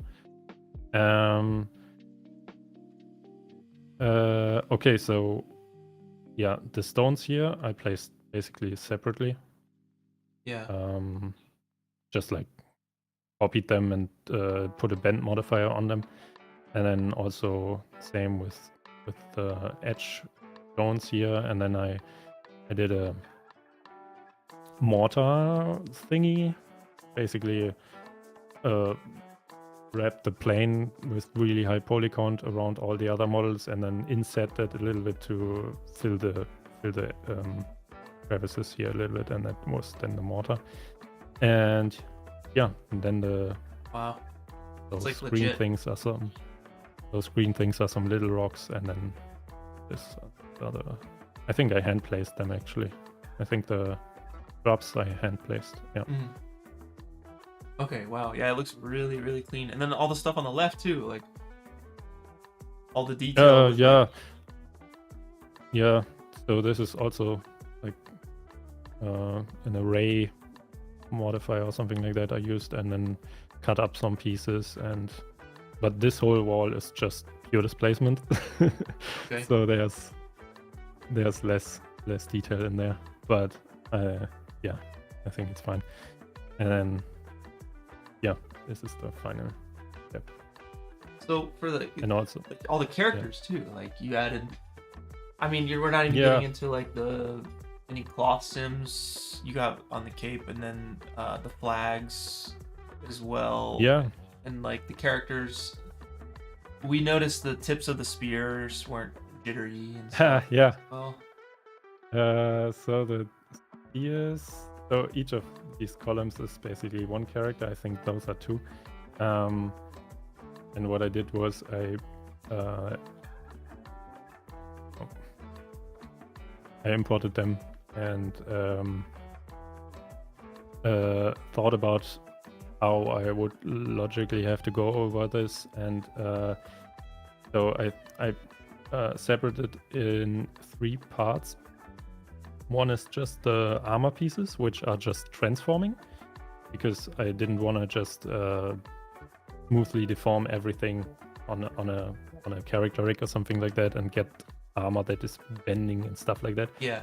So I separated out the armor pieces apart from the smooth body that would deform and is like more like cloth and leather. Yeah. And then the third part would be the real cloth that had to be simulated. So Yeah. and in the end everything is coming together again, and if that's playing back, no, that's not really playing back, but yeah, the gray stuff here is definitely simulated, but it's actually not a cloth sim, it's a TED sim. So everything here is tetrahedrons, which is just what it was helpful for the stiffness of it, because everything here is like leather and stuff like that. Okay. Yeah, and then for the spear, I simply took the skeleton, the animated skeleton, blasted everything away except, oh, that's probably invisible now. Let me change the background to something dark. Blasted everything away except like the tip of his foot and the hand bone or something like that, and then built a line out of that, calculated the normal along the line, so I had the orientation of the line. So the idea is that the bottom point stays still and the top point is moving with his hand, right? And then I took the spear and copied it onto the bottom point along the normal of the line. Dang. God, it's so clean. So the bottom point stays the same and the top point is moving with his hands. So, yeah. And for the king, it was a little bit more, because he has this really like more complex belt system and his sword and stuff like that, and it needed to be like wow. Is this the sword needed to be modeled, or is this all assets, characters and stuff? That's all assets. I did not have the time to model everything, unfortunately. I would like that, but that's just not doable in that time. Yeah. And then the cape, obviously really simple cloth animation, actually, and the rest is the same. Like some parts, the underlaying parts are just deforming with the body, and the armor pieces are transforming, so they don't bend. Dang. And the head is separately from a scan side. Forgot the name, but they are scanning humans and stuff like that. And obviously, I always like, if you look at this or this, like very ugly, very deformed, but I always was like, okay, can I see it from this direction? No, then I don't care, because I really had to look on the time, you know. Hey man, you thought of everything. Let's talk about. We probably have. I mean, we technically have 5 more minutes, but it's okay to go a little bit over. Let's talk about this this crowd sim. What did you learn with your crowd sims, and how did you go about it? So yeah, with crowds. So from Max, I had this block out I did for the army, which is basically yeah, exactly this. And I did this by having up here some planes with like a regular rasterization, and I would just place them top view in a formation, and then spawn some particles on the ground.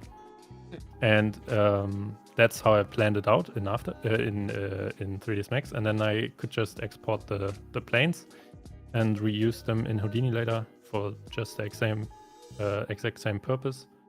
And yeah, I had like I had one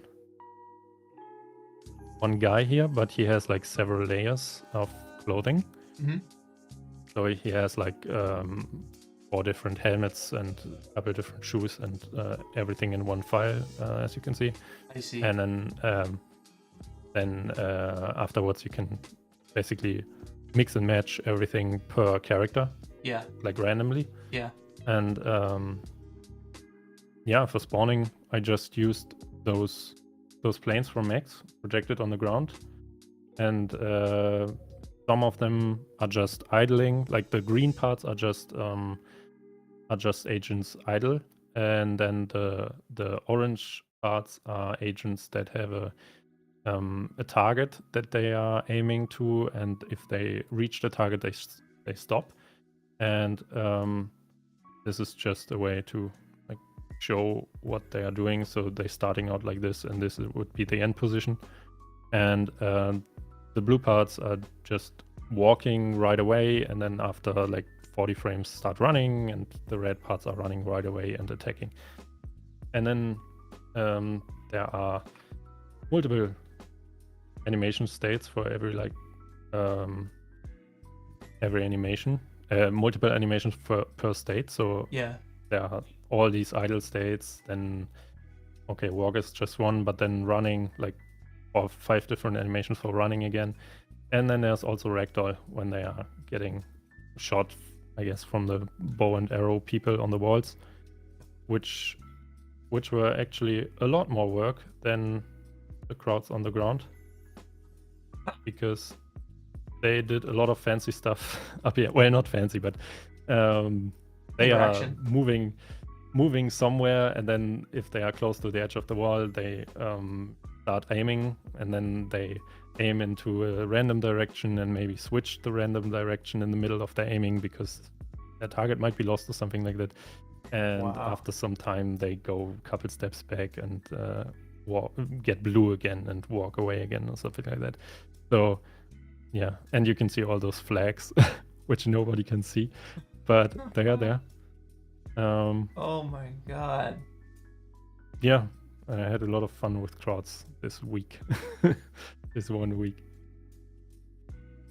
But yeah, and then rendering was problematic at first because I went with way too high res crowd agent at first. So first my crowd agent was yeah, so this is what I had first. And this is the mesh I had first, and this is what I ended up with, because otherwise I couldn't render it in time. Like every frame would take an hour or something like that, and afterwards every frame took like 15 minutes. And yeah, so this was really, really necessary. Jeez, dude. That's insane. I have like a million questions. It's wow. I'm just blown away at the process and like how smooth all of this is for you. It's unbelievable. So when did you composite all of this together with the lighting? You said you were running 2D at the same time. You want to kind of like wrap it up maybe with that, and then yeah. Okay, Can do cool. that. So yeah, this is the nuke script. It's quite a mess, but had to move fast. And yeah, so I rendered it. I actually prepared a little contact sheet of all the render elements here. So yeah, these are all the render elements I had. Most of the environment is in this one. Then I re-rendered the environment behind the walls because I added some more details and the vegetation was not in here. Yeah. Because I just finished that at a later point. And then foreground obviously separate, and then 2 passes of crowds. I rendered them immediately together with the dust that gets kicked up by crowds, just to save some time. Ideally I would have rendered it separately, but had to do it this way. Then some more crowds on the walls, and some smoke from burning buildings and stuff like that, and the fog. And one cool thing is obviously, like, the one main thing in this render was for me the god rays, and this was a pretty cool technique I never done before so far, and I wanted to try that, which is I wanted to take the position AOV, like a position pass that is just storing XYZ coordinates in RGB values, and then in Nuke you can run a noise over this. So this noise is basically now mapped onto the not UVs but the world space position basically, and then I also applied some additional 3D masks, also using the position pass just to like highlight specific parts or like make them darker. Yeah. For example, here the church tower, I wanted to boost that and give it a little bit more of light ray. And then I just overlay it basically more or less with the 3D render. So before it looks like this, and then afterwards it looks like this. So it's already giving it these patches of light, which I really liked. Can you do before and after? Okay, there it is. Yeah. Because I mean, always a good thing to do if you want to sell the scale of something, right? Give it some cloud shadows and some patches of light here and there, and then you can also keep using this noise and put it through a God rays node in Nuke, and then add those nice God rays with the center of screen somewhere in Oblivion. And then I also did some like fake fog that is actually cards in 3D space, and multiplied this on top of the God rays to break it up a little bit more, make it more interesting. Yeah. And then added then that on top, and that's basically a super nice, easy way to fake God rays, like 3D God rays in comp without having to render them, because this is nearly real time, and you have still full control over the Nuke, which is great. And also perfect match with your shadows that you also do in Nuke. God dang. And yeah, and then just went ahead with all the other elements. Like adding fog on top, just on top, because it's just, the perspective is okay for that. So just slapping the fog on. It's pretty bright down here, that's on purpose, because I realized I need some more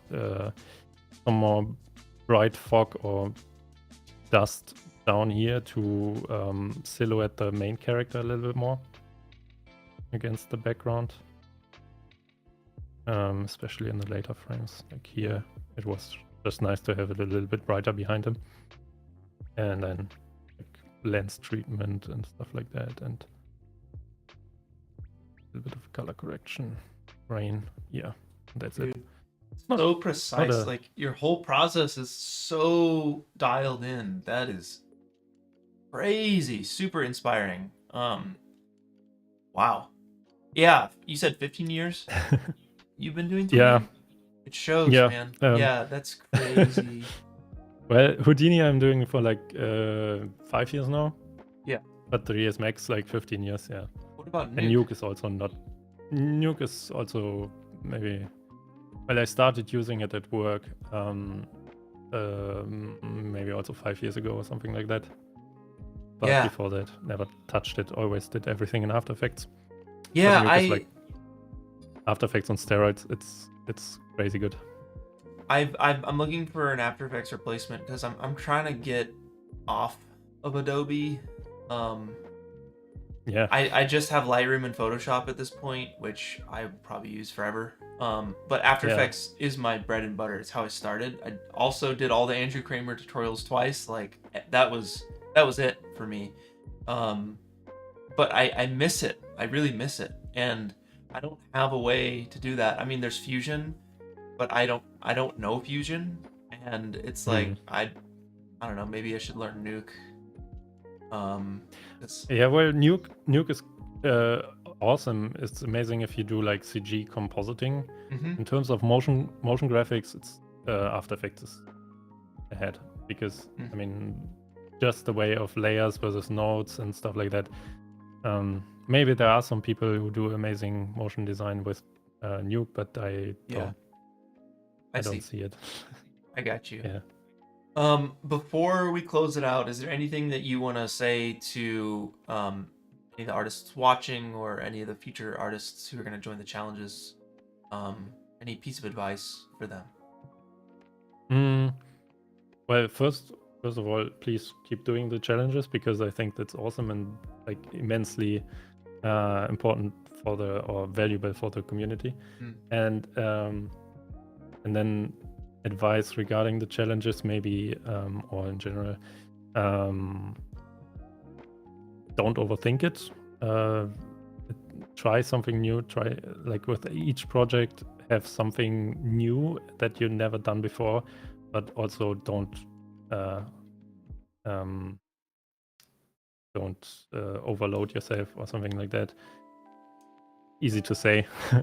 I did that plenty of times, but yeah, I mean, just stay interested in new stuff, I would say, and always try something new. And even if it's not going to be great or something on the first try, next time you have the experience from this time, and then next time it's going to be great. So yeah, Stick with it. Yeah, man. Stick with it. Love it. Yeah, stick with it. Yeah. It is really cool to have you here, especially after, our third challenge. You know, that was really thank you. that's crazy. That's that still a shock for me, but yeah. Yeah, I'm so glad to be able to. Like, I never thought we'd be able to tell you, but congrats on first place. You know, you made it. Thank you, man. Thank you. So cool. Absolutely. Absolutely. So great.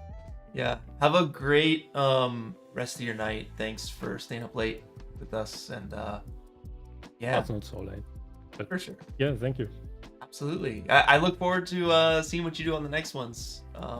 Thanks for all the inspiration. Yeah, I will Thanks for the definitely knowledge. join.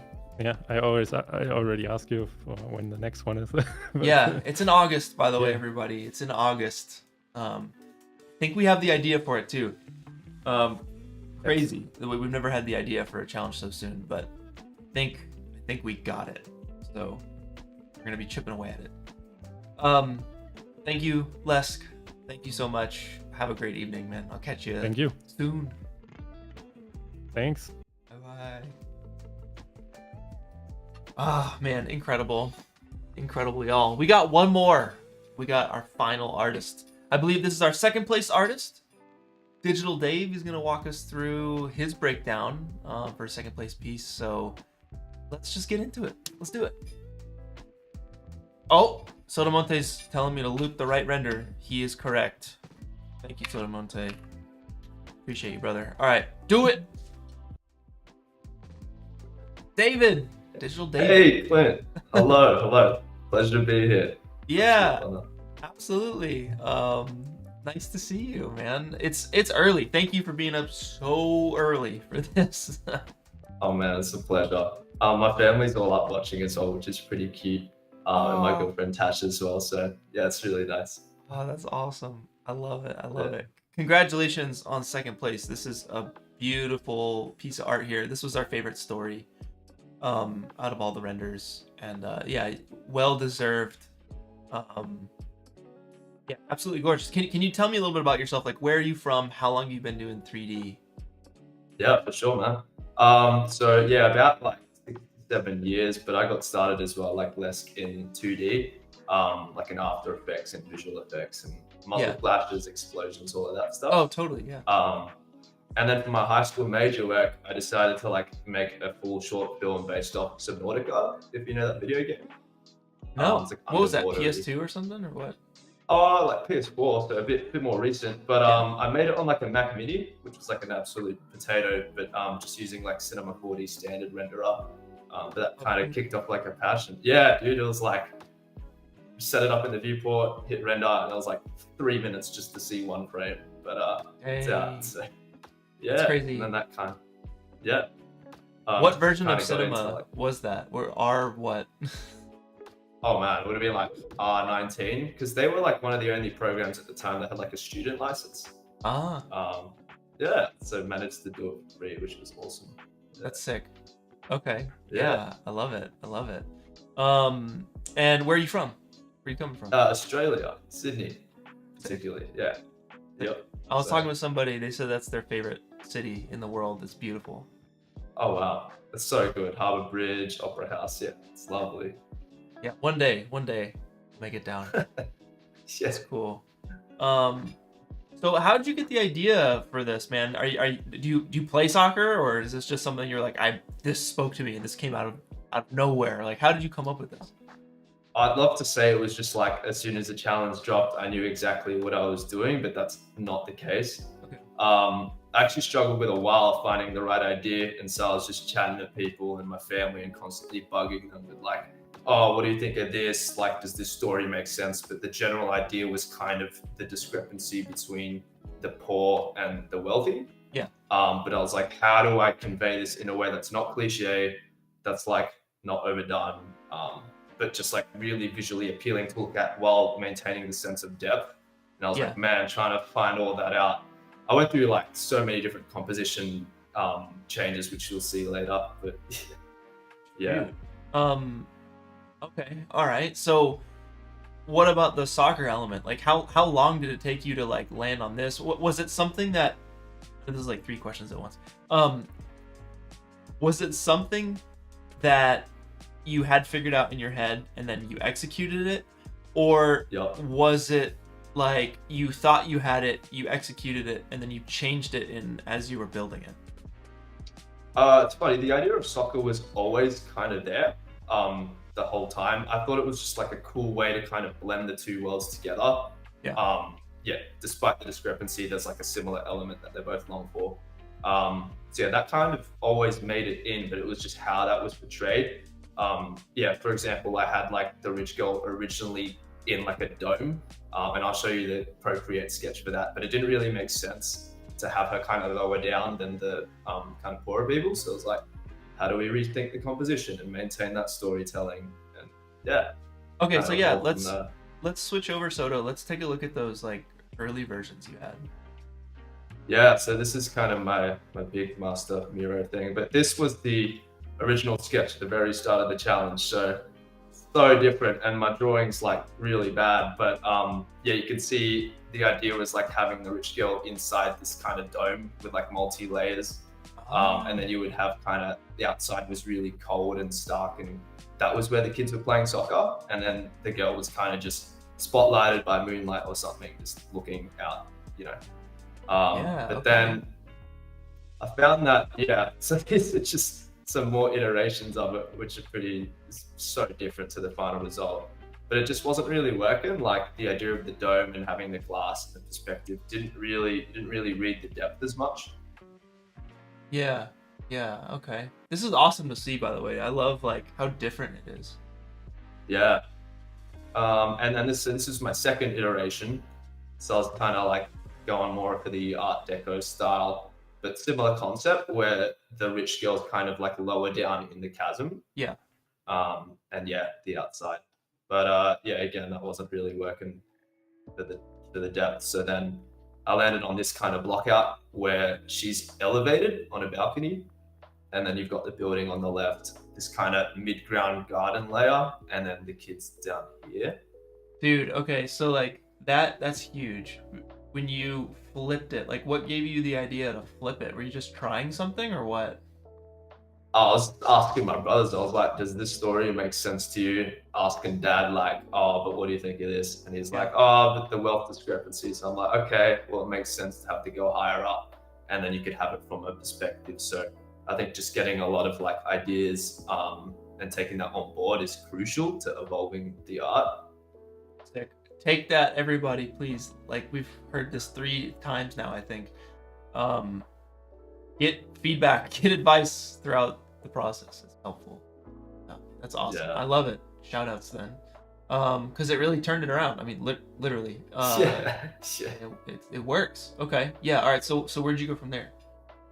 Yep. So then I was like blocking it out into sections for detailing. So I was like, red, okay, foreground detail, this kind of building, and then the garden, this kind of background layer, and then the background buildings. It's just good for me to kind of separate the elements in my head so I can break it down block by block and not get overwhelmed by everything at once. That's really smart. Okay. That's really cool. Yeah. I like that.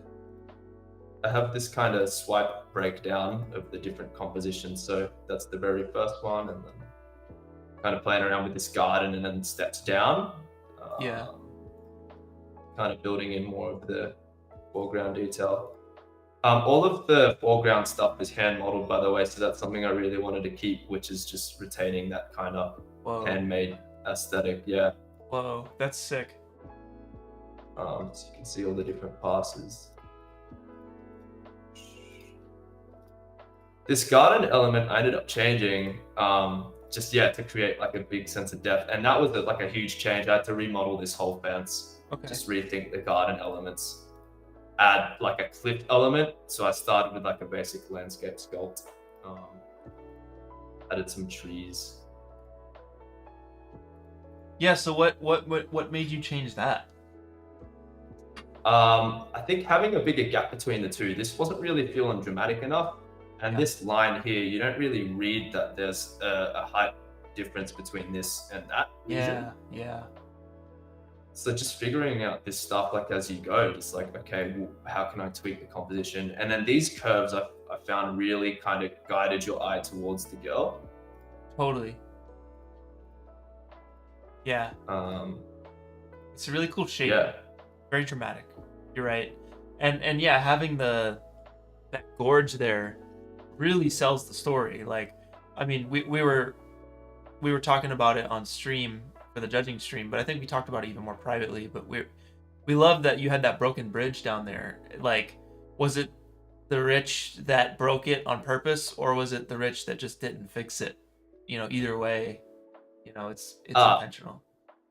Yeah, I heard you guys chatting about it on the stream. So it's actually neither of those. It's the poor people kind of trying to build a bridge across, but yeah, just lack of resources and lack of care, and it just kind of, so they kind of gave up on it. Yeah. Okay. Crazy. Yeah. Crazy. There's some other elements as well, like this eagle. I was really inspired by like kind of Russian Soviet architecture and Art Deco. Yeah. So this eagle kind of symbolizes, usually it's freedom, right? When you see an eagle with its wings open. Yeah. But even down here on the banners, it's like a closed eagle. So it's like, okay, well, she should be free, but she's not. And so it's kind of that idea. Totally. Like when I saw this for the very first time, I was like, oh my God, she's trapped. It's like she has everything, but she has nothing at the same time. It's crazy. That's it. Shoot. Yeah, I'll jump into the scene file here so you can take a look. I played around with a few different camera angles. So that's an 18, 35, and a 50, but landed on the 24. Oh, cool. Counts. Yep. So I didn't want to change it too much, but here to kind of show you the breakdown of the scene. So key takeaway is like when you have a locked camera, you only need to work within that camera, kind of like Les was saying. If you never see it, you don't need to worry about it in this scenario. So that really helped with time. So I was able to focus all the modeling detail and all that on this part. And yeah, it was tricky, like not overcomplicating the geometry as well. Yeah. But yeah. It's really beautiful. Thanks Very so well much. done. And then I kind of, in the landscape, wanted to have this marking where I'd imagine the kids would kind of like use their hands to dig like fake lines. Totally. So that was a fun detail. And then I've got like little wood planks for their goals and Yeah. tons That's of sick. scattered assets. And yeah. What are the background buildings? So those are scans that are kind of kit bashed, but they are scans of actual buildings in Ukraine. Dang, dude, what is this? Yeah. Pack? What is this scan pack? That's crazy. It's on CG Trader, I think, but it's a guy who does like drone scans in Ukraine, but it's insane like the fidelity you get. So yeah, I kind of like customized them and arranged them in a way that was working in the composition. Whoa, that's nuts. It was so cool. Yeah. Yeah, they look like really nice assets. So good. Dude, okay, so what about the animation of the characters here? Like, how are you animating these characters? Yep. So the main girl. So I use iClone for kind of all my animation stuff. So I recorded the mocap using the Rococo, but out of the gate, this is the animation that I had. So this is pretty much raw. So she runs, puts her hand there, turns, which you actually won't notice in the final animation. I decided to remove that head turn because it was just a bit too much going on in 5 seconds. Okay. Just wanted it to be quite a clear read. So then using iClone's like animation tools, they have this thing called an edit motion layer, which is pretty awesome. But you have the ability to then tweak your mocap so you can rotate this stuff. Is this gonna let me?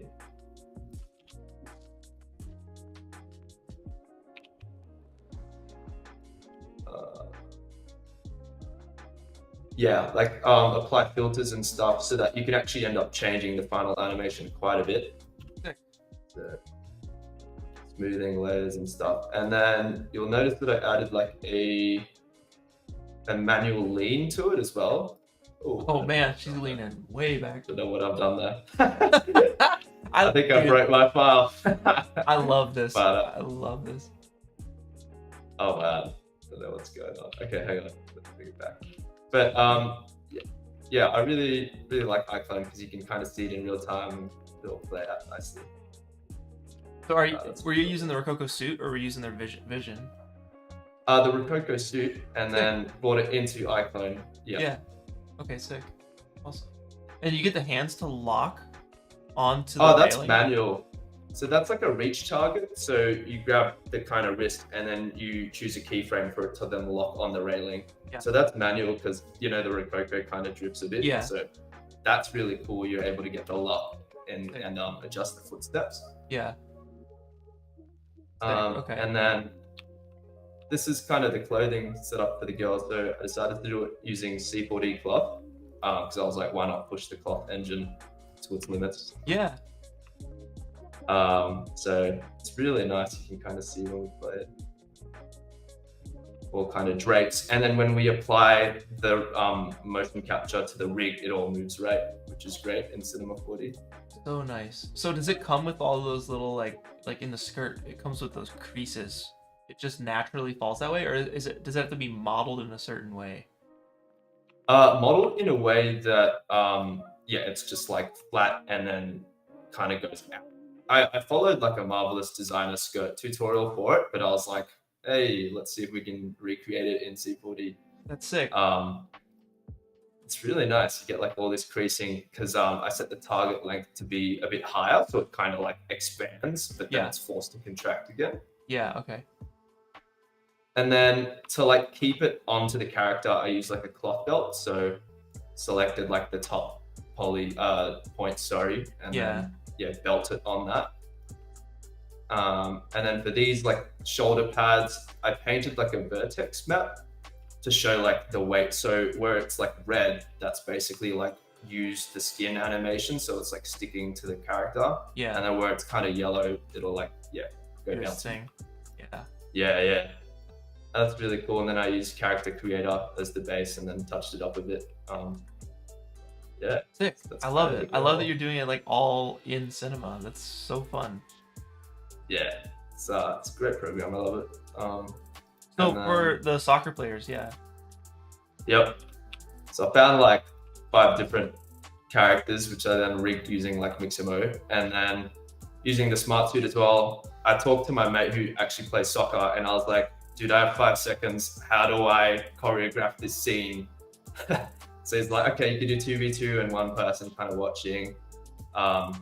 So I mocapped each of the animations separately, thought about how it would work in this kind of scenario. So there's like a bit of a block out that I did. There you go. So this is just like a block out for rough timing. So I was like, okay, you could have that person there. Acted it out, yeah, and then animated the ball in between and just like synced up everything so that would work, and then had this guy wave in as well, which you might not even notice in the final scene. But... Oh no, I totally did. I thought. Okay, so the dude turns and waves to the girl, right? Yeah. Okay. Yes. I was like, it looked like he was doing that. I was like, huh, interesting. Yeah. That's Totally. cool. Yeah. Wow. Okay. Yeah. So I mean, how long did this take, dude? Like getting all of this stuff to sync up?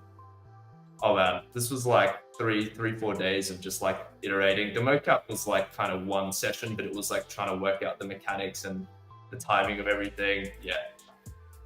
I just like wanted it to be legit, because I'm like, if it's a soccer render, it needs to be like, it needs to work. So I'm Yeah. like, okay. That's smart, man. Yeah. That's smart. Yeah. I love that. Okay. Let's see. What else do we want to touch on here? We have lighting. We want to talk about maybe like lighting and like your fog setup, perhaps, or are you doing any compositing after the fact, or what? Yep. I can go through the lighting quickly, and just as a preface, all of the fog and stuff, that's all in CG.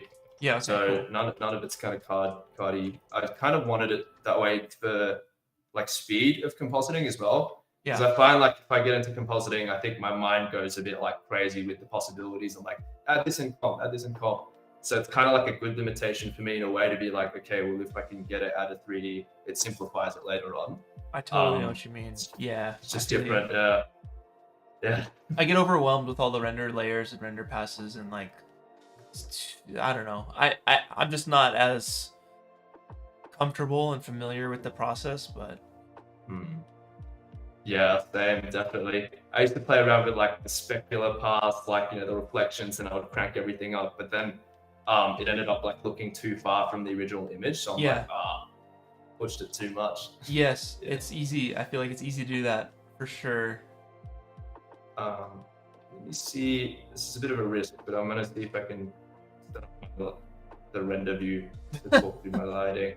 If you crash right now, freeze up and the stream gets cut out, like we had a good one. It was a good stream. That's it. Now, I saw a few people asking about the lighting, so I was like, I do want to try and talk through that. Oh, come on. Yeah. What is that, Redshift? Yep, absolutely. Cool. Yeah, just processing the textures. But man, it was such a fun one to work on, just like working on in the evenings and stuff and weekends. So have you done a challenge, one of our challenges before? I tried to enter Infinite Journeys, and then so I worked the 30 days, but then I missed the deadline by an hour. So I didn't end up. So yeah, it was like the biggest. Yeah, it hurt, man. Yeah.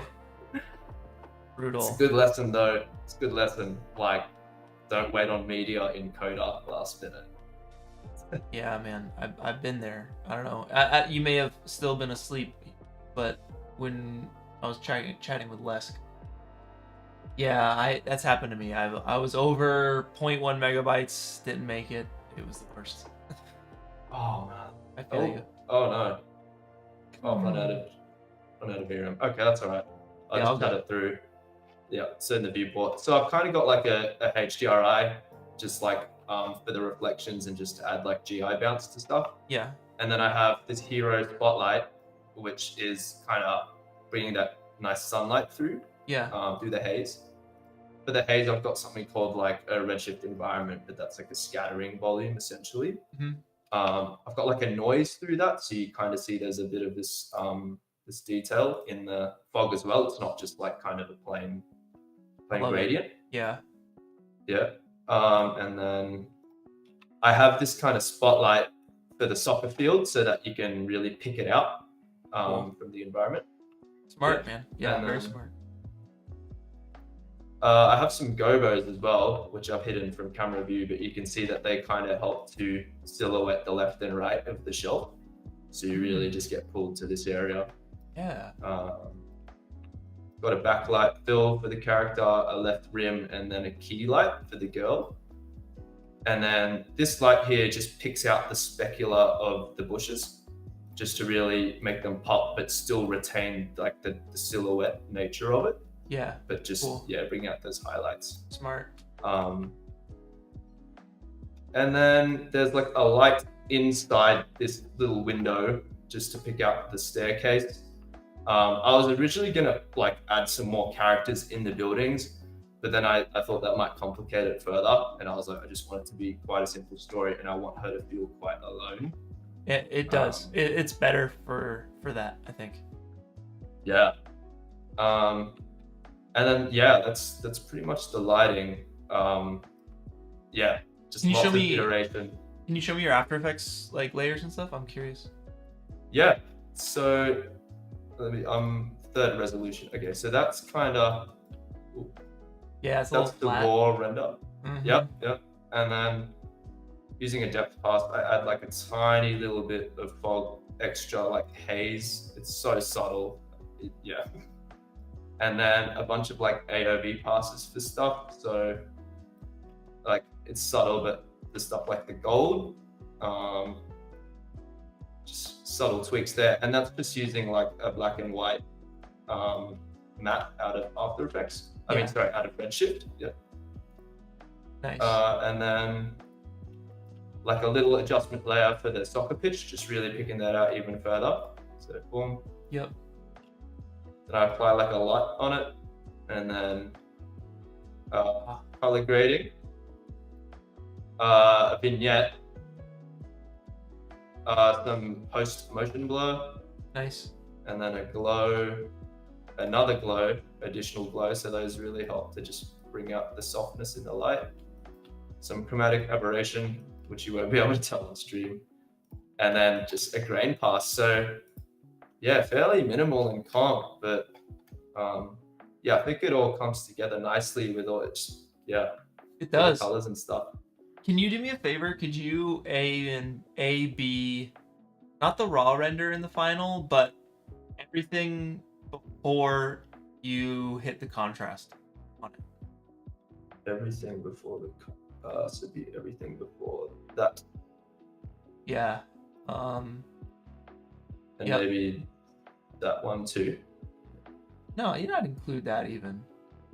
That one, and then. So then, this right here. So literally, we get a lot of renders that come in like this, and hit that contrast.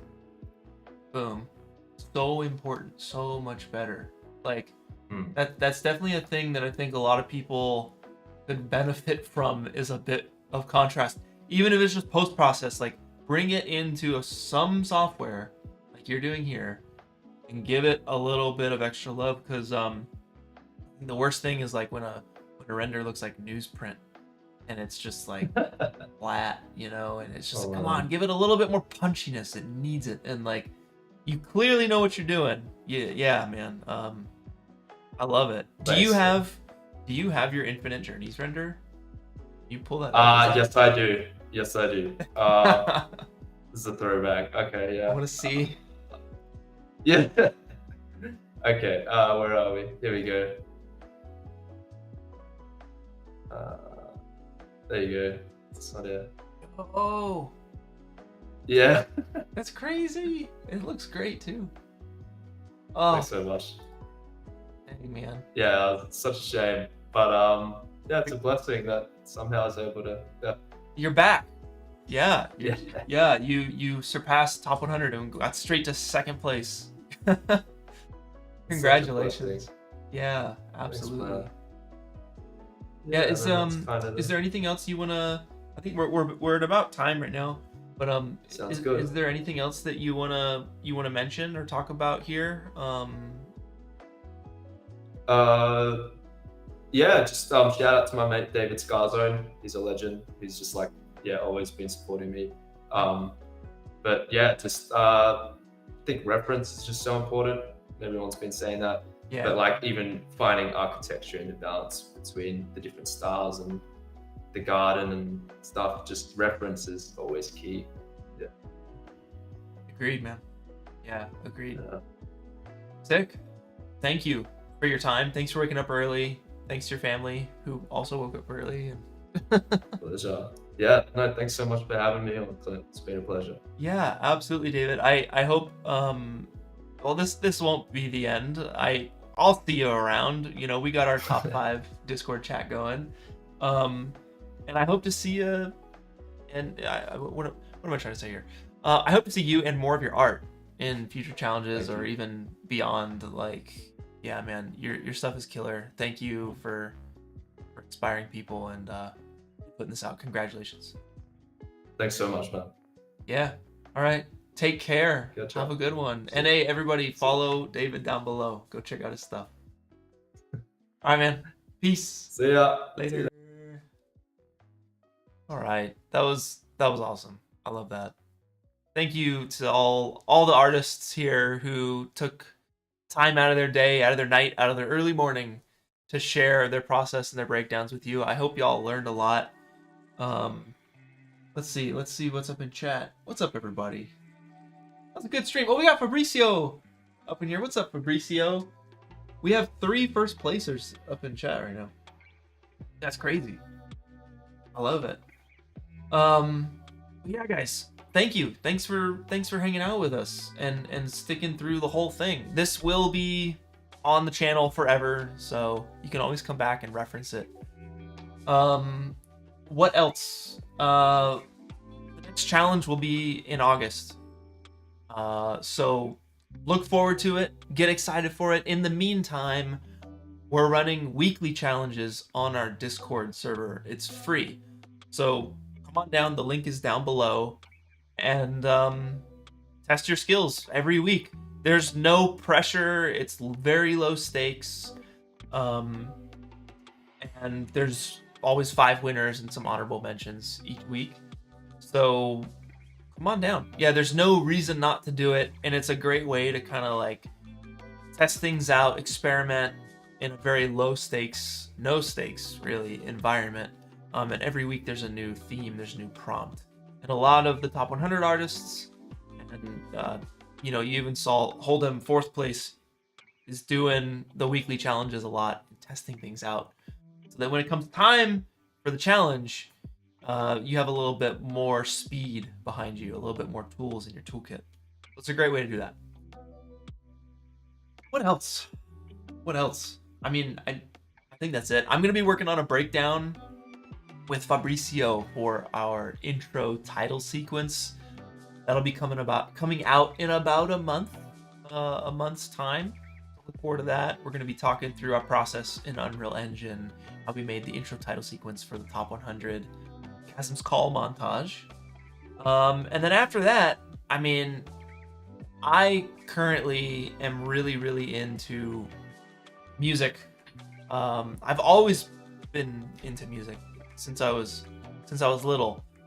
Through high school, I was I'm a drummer, so I was in drumline. I, had a band in high school and everything, and it's never left me. But I've never really pursue. I'm not trying to pursue music. I'm just trying to blend to my hobbies. So after this breakdown in about a month, I'm gonna try and get into a little bit of like VJing, right? I guess what does that say? Visual video jockey? Yeah. The goal here is to build out a live visual and audio setup. So as I play it live, the visuals are simulated live.